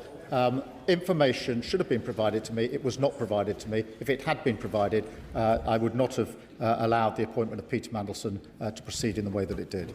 Joanna Baxter. Thank you, Mr. Speaker. As we have heard, it is absolutely staggering that vital information on UKSV recommendations can be withheld from ministers taking decisions. Can the Prime Minister assure the House that in the review he is commissioning, that we examine whether any other instances in which UKSV recommendations against granting DV status, whether there are any other instances of that over not just the period of this government, but the last 14 years, because they have potential to have very serious security implications. Well, I do think that needs to be subject to the review, and that's why I've put, amongst the reasons I've put the review in place. Christine Jardine. Jardine. Thank you very much, Mr. Speaker. It must be clear to the Prime Minister that many of us in this House are totally scunnered with this whole mess. But believe me, that's nothing compared to what I'm being told in the doors in Scotland by voters who feel that they expected and were right to expect more from this government after what they were promised. We've focused on process today, but the Prime Minister wouldn't have had to come here, wouldn't have had to stand at the dispatch box, answer all these questions if he had not made the decision which he accepts was wrong, to appoint Peter Mandelson. That's the root of this whole thing. So having accepted responsibility, what does the Prime Minister think the consequence should be for that, and how do we restore faith? Can I just help the Prime Minister and help everyone in the room? There's a lot still trying to catch my eye with a lot now. Please help each other. Let's speed up the questions. Prime Minister. Well, Mr. Speaker, I've accepted the error judgment on my behalf, but I was not provided with information. Had I been provided with it, I wouldn't have made the appointment. Kim Johnson. Thank you, Mr. Speaker. This morning, the Scottish Minister said that to deal with an unconventional US administration, we needed an unconventional ambassador. So, Prime Minister, does unconventional now mean appointing a man to a senior position when we know his lies, his corruption and misconduct has provided corruption at the very heart of our democracy now? And can the Prime Minister tell us when he first knew of the evidence and the advice and why he ignored it? Please, let's get other people in. Prime Minister. I first knew last Tuesday, as I've set out to the House. John Mayo. Thank you, Mr. Speaker. Now for the third time of asking. At the time when the Prime Minister appointed Peter Mandelson as ambassador, was he aware that he had been a director of Sistema? Mr. Speaker, I was aware of what was in the due diligence, and I've dealt with that. I wasn't aware of what the issues that were dealt with in the security vetting, nor the recommendation of UKSV. Well, Pinto Jatinsky. Colvin Bailey, sir. Thank you, Mr. Speaker. Mandelson's appointment was a huge failure of the British state, and I welcome the Prime Minister's candour in accepting his responsibility for his part in it. But does the Prime Minister agree that restoring public trust is a mammoth task and requires leaders on all sides to be careful with their language and to ensure that they understand the processes that they're talking about, rather than throw about baseless accusations of, quote, lying? I do agree with that, Mr. Speaker. Joe Robertson. Thank you, Mr. Speaker. The Prime Minister has been absolutely clear that he should have been shown the recommendation of UK security vetting. He knew he hadn't seen it, so why didn't he ask for it? Prime Minister. Mr. Speaker, the first I knew that there had been a recommendation to deny clearance was Tuesday evening of last week. The security clearance had been given by the Foreign Office before Peter Mandelson took up the post. As soon as it came to my attention, I sought the information I put before the House today. I'm going to take Kevin Bennett on the bit, and then I'm going to take Steve Darling. Kevin. Thank you, Mr. Speaker. Members of the public watching this matter will have been baffled by all the speculation about who said what and when. So I thank the Prime Minister for his calm, clear answer today. But no Prime Minister wants or should be in a situation like this, where governmental processes mean that critical information are not brought to the attention of ministers. So I welcome the Fulford review, but will the Prime Minister look at the wider relationship between government ministers and civil servants so that trust can be restored? Prime Minister. Yes, I will look at that, but I do just want to assert again, thousands of civil servants act with professionalism and integrity every day. On this occasion, this information should have been brought to my attention. Had it been, the appointment would not have been proceeded with. Natalie. Oh, sorry. Yeah, carry on. Thank you, Mr. Speaker. During this session of Parliament, we have seen the head of the OBR carry the can and resign due to an error by a member of his team. What will it take for this Prime Minister to carry the can? Prime Minister. Mr. Speaker, I was not provided with information I should have been provided with. Had I been provided, I wouldn't have made the decision. It was a deliberate decision. It wasn't negligence. It was a deliberate decision not to tell me. Natalie.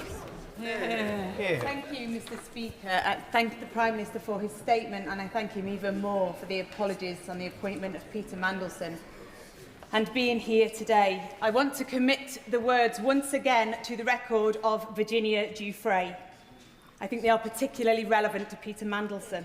She said, "Don't be fooled by those in Epstein's circle who say they didn't know what Epstein was doing. Anyone who spent a significant amount of time with him saw him touching girls that you wouldn't want a creepy old man touching your daughter.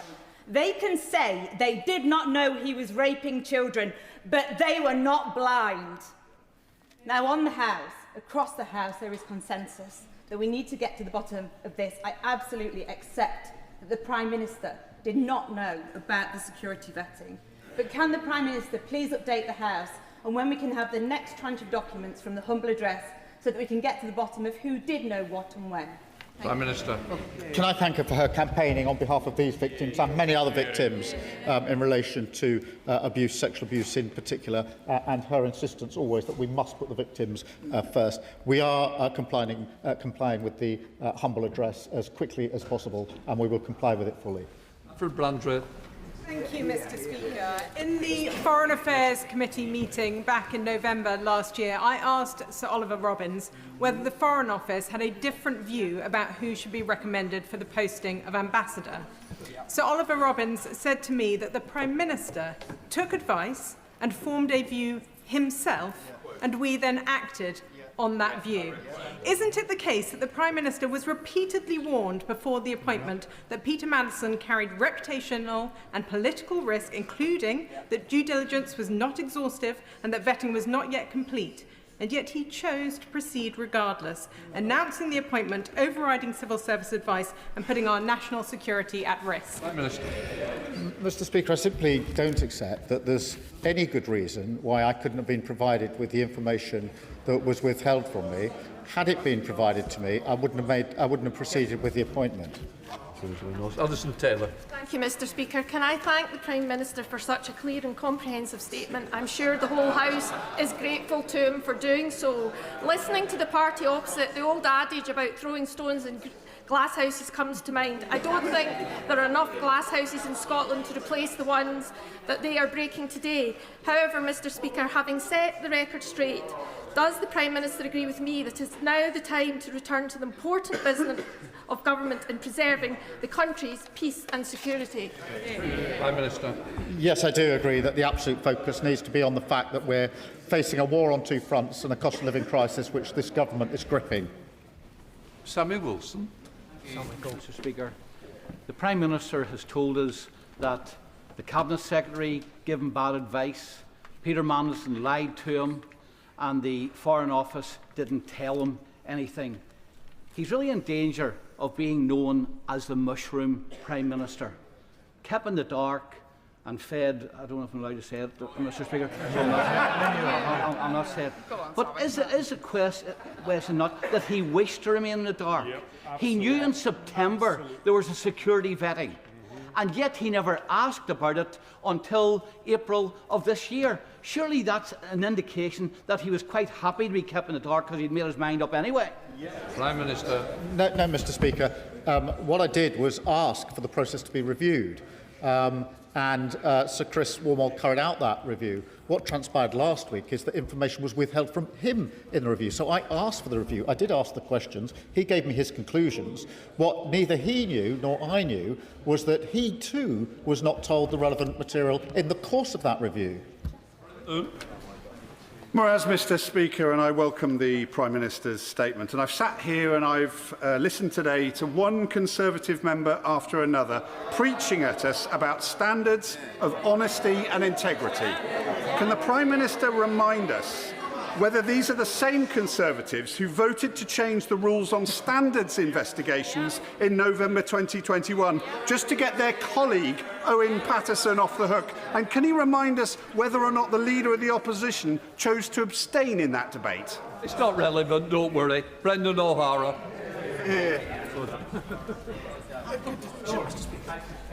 Most reasonable people have concluded that if the Prime Minister knew and he inadvertently misled Parliament, then he should resign.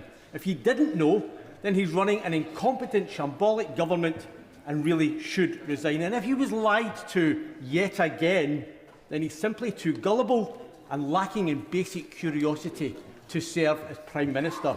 Is the Prime Minister so detached from reality that he's the only person who cannot see that?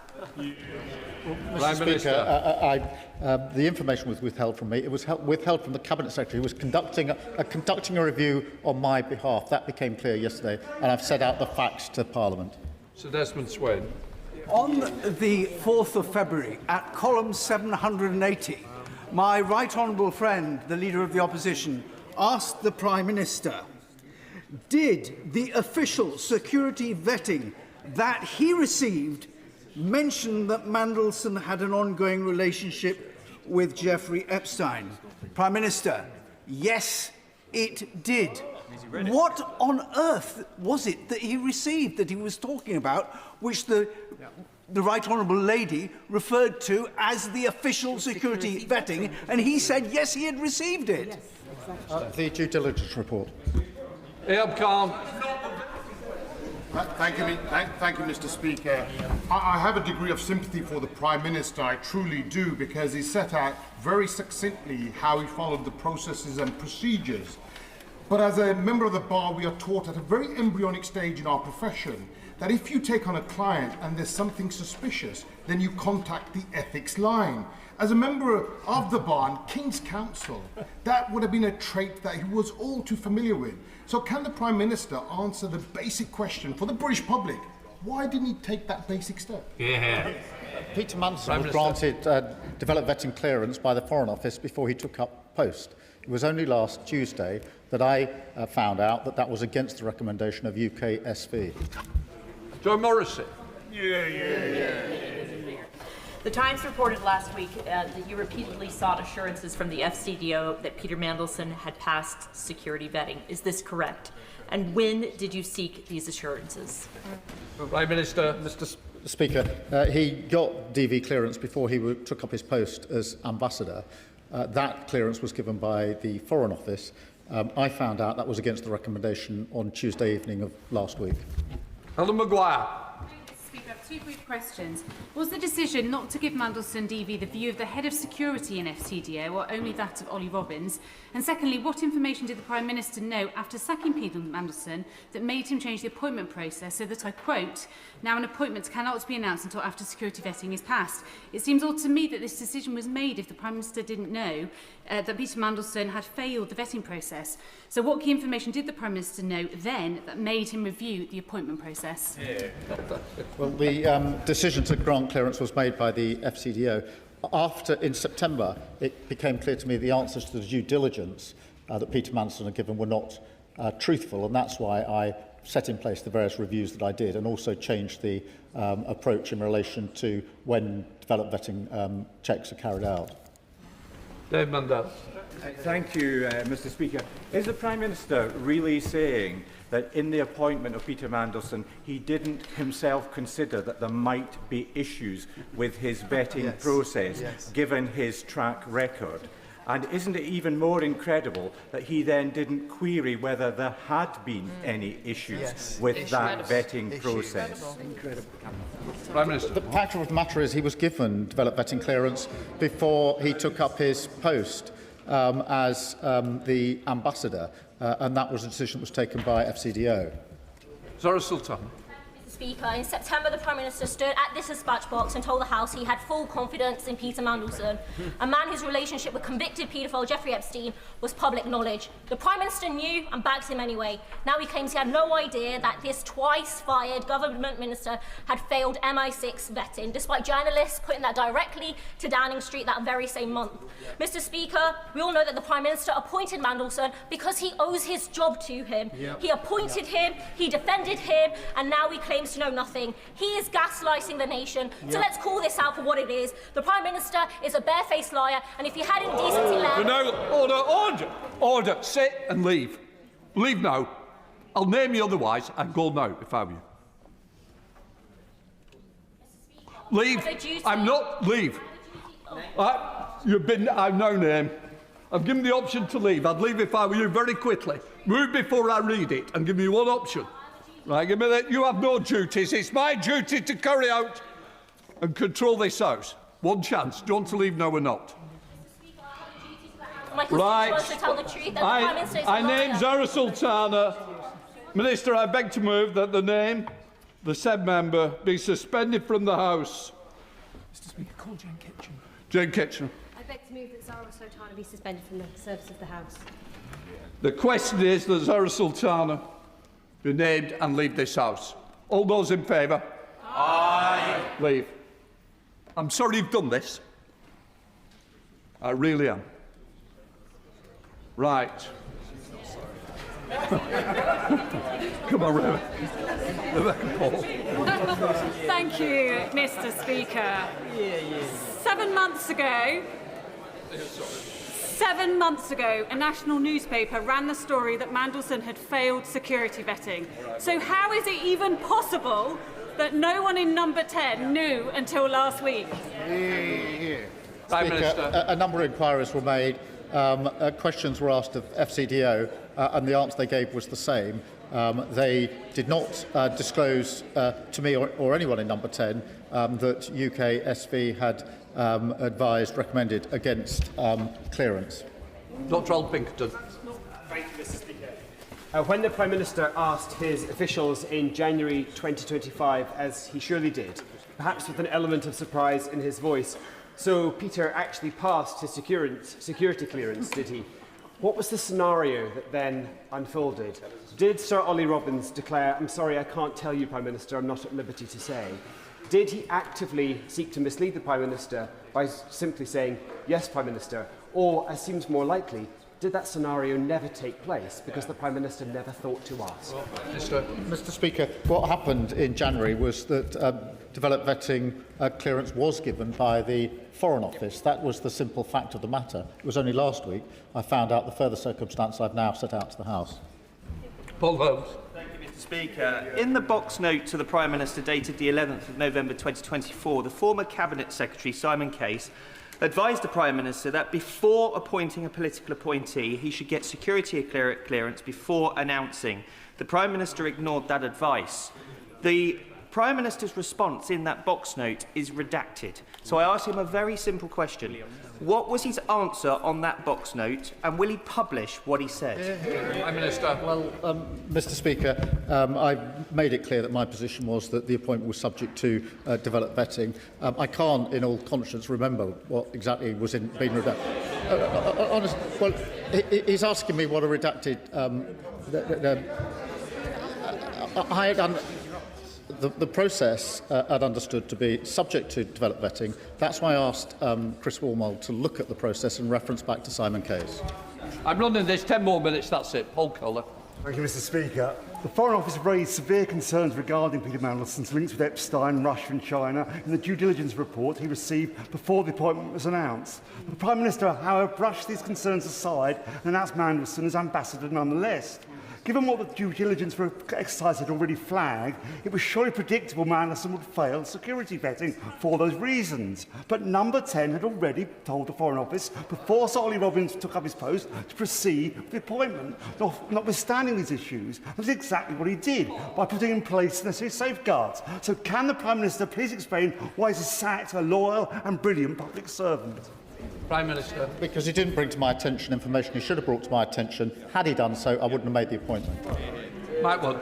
Thank you, Mr. Speaker. The Prime Minister dissembles over what he knew about Starmer and Mandelson, but the Cabinet Office due diligence report sent to the Prime Minister on on the 11th of December 2024 said Mandelson served as a non-executive director of the Russian conglomerate Starmer, which is itself a majority shareholder of RTI, a defence technology company.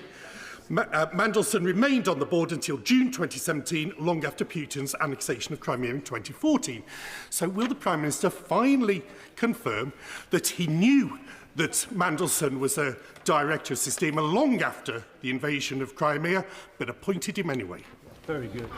As I've made clear, I did know what was in the due diligence report. I've made that clear to the House a number of times today. I've actually made it clear to the House on previous occasions. Okay, Adam. Thank you, Mr. Speaker. My concern is, Mr. Speaker, that this Prime Minister is going to run out of buses before he runs out of people to throw under them. And the issue is this, because the Prime Minister has said that he will never turn on his staff and that you should never turn on your staff. Well, Sue Gray scapegoated, Tim Allen canned, Sir Chris Wormald forced out, Morgan McSweeney axed, and now Olly Robbins is sacked. Will the Prime Minister accept that the buck stops with him, this is his fault, and do the honourable thing? Prime Minister. Mr. Speaker, the information was withheld from me by FCDO in the circumstance I've set out to the House. Louis French. Thank you, Mr. Speaker. My question to the Prime Minister is a straightforward one. Did Morgan McSweeney or any of your advisers, past and present, know about this issue before last Thursday? No. Claire Young. Mr. Speaker, to override the outcome of the developed vetting process, the FCDO must have been under pressure from someone. Ditching a tried and tested ambassador for a high-risk one seems odd behaviour for a Prime Minister who claims to be so fond of proper process. So whose idea was it, and who was applying the pressure? Mr. Speaker, can I just reject the idea that any pressure is a good reason not to disclose to the Prime Minister that UK SV recommended against clearance for a very senior, sensitive appointment. I simply don't accept that that's an adequate reason, whatever the pressure. Dr. Kieran Mother. The Prime Minister is suggesting that the idea the security services had concerns about this appointment was a bolt out of the blue to him 2 weeks ago, despite the fact that it was on the front page of a national newspaper in September. But my question is not about the vetting file, because we all know the answer the Prime Minister is going to give. Separate to the vetting file, at any stage was he made aware of element of the security services raising concerns about the appointment of Mandelson? Prime Minister. No, Mr. Speaker. What I knew was that security clearance had been given by the Foreign Office in the way I've set out to the House. Saoirse Eastwood. Thank you, Mr. Speaker. My constituents in Lagan Valley and across Northern Ireland and across the UK will be disgusted that we have spent this amount of time discussing this issue when it should have been put to the fore the first time it came in the press. Does the Prime Minister understand that every time we do this and we go through this, we destroy the reputation of this place, no matter who the government of the day is? Your party don't even stand for election in my neck of the woods, so this is not party political. This is about protecting the reputation of this place. Do you understand? Prime Minister. That's why I wanted to give the House all the relevant information, which I've given at some length this afternoon. Good job. Thank you. So we have now established that the Prime Minister did indeed know that Peter Mandelson had been a director of Starmer when he appointed him. Why on earth would the Prime Minister be so reckless with our national security to do that? Prime Minister. Mr. Speaker, I've made it clear that I knew what was in the due diligence. I've also made it clear that FCDO granted security clearance before Peter Mandelson took up his post. John Milne. Thank you, Mr. Speaker. There's a simple question that we still don't have an answer to. Did Peter Mandelson fail his vetting procedure because of his relationship with Jeffrey Epstein, or was it some other reason as yet undisclosed? Prime Minister. Mr. Speaker, the information that was fed into the review and the reasons for the review is protected, because otherwise the integrity, this is not a Peter Mandelson issue, it's the integrity of the process. What I don't accept is that that means I can't be told the recommendation that comes out of it. Rebecca Smith. Thank you, Mr. Speaker. I wonder if the Prime Minister knew the difference between the due diligence information from the Cabinet Office and the security vetting that hadn't taken place when he appointed Peter Mandelson on the 18th of December. Prime Minister. I did know the difference. Pamela Pettigal. Thank you, Mr. Speaker. After years of sleaze and scandal under the previous government, the Prime Minister promised integrity and accountability. But my constituents in Stratford-on-Avon are not seeing change. They are seeing more of the same, a continuity government where warnings are ignored and standards slip. Why should anyone believe that he is still capable of delivering the change that he promised? Prime Minister. Mr. Speaker, I made sure the relevant inquiries were made so I could put the full picture before the House. That is the approach that I've taken, as members have seen this afternoon. Graham Stewart. Thank you, Mr. Speaker. This is a humiliating day for the Prime Minister and for the House and for the whole country. And yet, even still, Mr. Speaker, the Prime Minister isn't being open with us. He's relying on some later inquiry when the Cabinet Secretary told him in writing, in the official briefing, that he must seek a vetting prior to the appointment of a political appointee. That's true, isn't it, Prime Minister? And can you give a straight answer, just for once? As I say, the process was that the appointment was subject to developed vetting checks being carried out. Had I been made aware of the recommendation of UKSV, I wouldn't have made the appointment. What I did after the event was ask Sir Chris Wilmot to look back at the process, which he did according to and by reference to the Simon Case letter, and he assured me the process had been carried out properly. Mr. Speaker, if Olly Robbins could and should have provided this information to the Prime Minister at the first opportunity, as he's said today, surely the same applies to Cat Little and Antonio Romeo and the Cabinet Office officials who sat on this information for nearly a month before bringing it to the Prime Minister when the Guardian started asking questions of number 10. So surely, why does he accept that they needed legal advice to do what he is saying should have been obvious? He sacked Olly Robbins for not bringing him that information immediately. Why are they still in post? Mr. Speaker, they acted entirely appropriately. They came across the information as part of the humble address exercise. They took legal advice on who it could be disclosed to and disclosed it to me as soon as they got that legal advice. That was the right thing to do. And about subjective. Thank you, Mr. Speaker. On the 4th of February, Peter Mandelson was notified by the Appointments and Interchange Officer from the FCDO that he required strap-level access in addition to his DV. He started the role on the 10th of February. On what date did Peter Mandelson receive strap-level access? Prime Minister. I don't know the precise date, but I'll endeavour to find out. Slow. Mr. Speaker, given it's widely known Peter Mandelson was maintained a friendship with convicted paedophile Jeffrey Epstein, close links in both China and Russia in terms of business, sat from 2 government posts. What I really want to ask the Prime Minister is this. What are the unique, defining human qualities of the man I've just described that so attracted to you that he should be politically appointed as US Ambassador? And why now is he still defending him behind process instead of calling out what's wrong and taking the responsibility and resigning? I'm not defending him behind process. I'm setting out the process to the House. Dr. Neil Shaftesbury has. Thank you very much, Mr. Speaker. Quis custodiant ipsos custodes. The Prime Minister will know who will guard the guards themselves. With that in mind and holding those in power to account, can he explain why he took more than a week or almost a week to come to this House when the public will have been expecting answers much, much sooner? Prime Minister. Because I wanted to know who took the decision, the basis upon which they took it, and who knew about the decision, so I could set out a full account to the House, which is what I've done this afternoon. Alistair. Does it come to this, Mr. Speaker, that this House and the country is being asked to believe that though he is the Prime Minister, making the most critical diplomatic appointment that the United Kingdom can make, that he, the Prime Minister, in the midst of the raging controversy that provoked, never asked if his nominee had been security vetted. Isn't it that is staggering and incredible? And when it comes to our National Security Advisor, what was his role? What does he know? Could the House be told that? Mr. Speaker, attention on the process began very much in September 25 when the Bloomberg emails were published. That is when I agreed with the Cabinet Secretary to carry out a review of the entire process, and I've set that out at some length this afternoon. David Reid. Thank you, Mr. Speaker. The Prime Minister has chosen to blame his officials for this debacle. So can he confirm that he knows the names of the FCDO civil servants that made the decision to override UK SV on the 29th of January 2025, yes or no? And has he made the decision to spend them all from duty pending a full independent inquiry? Yes or no? Mr. Speaker, I've set out the facts to the House this afternoon. I have ordered a review by Strader and Fulford of security vetting so that if any further changes are needed, we can put them in place. Sir Wrigley. Thank you, Mr. Speaker. I understand that Peter Mandelson's vetting clearance was conditional on him being accompanied to meetings with former clients such as Palantir. Will the Prime Minister clarify why there is no record of his and Peter Mandelson's meeting with Palantir in Washington, and will he tell the House what it was all about? Prime Minister. Mr. Speaker, that was a routine meeting in the course of a visit I was on in the US. Terrible. Mr. Speaker, the Prime Minister is repeatedly telling us that he either was not told or he was not allowed to be told.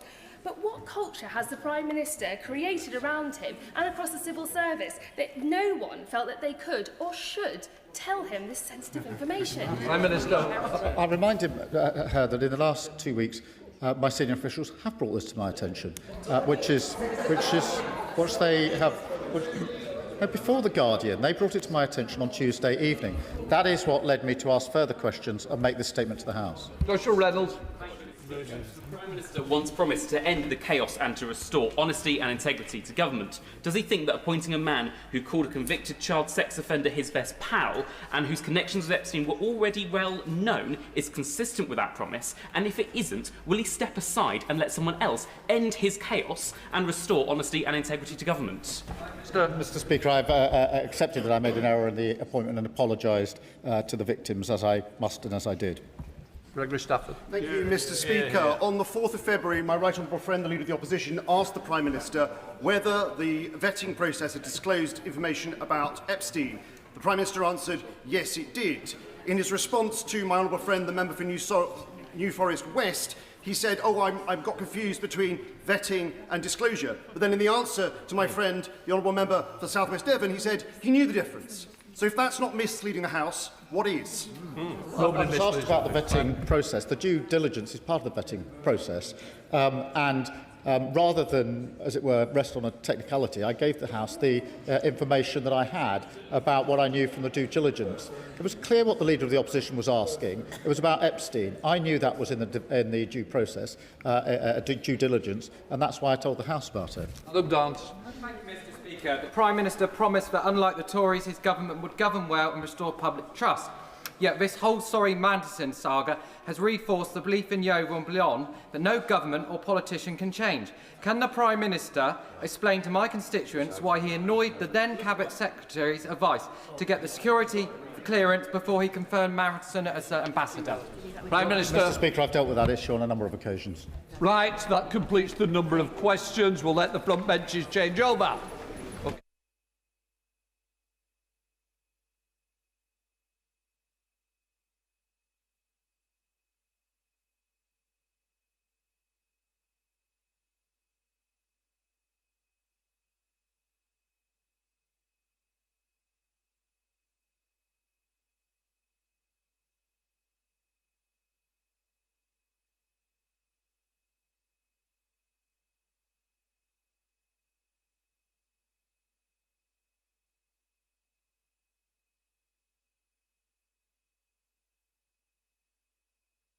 Before I call the Minister to make the statement on recent anti-Semitic attacks, I should inform the House that in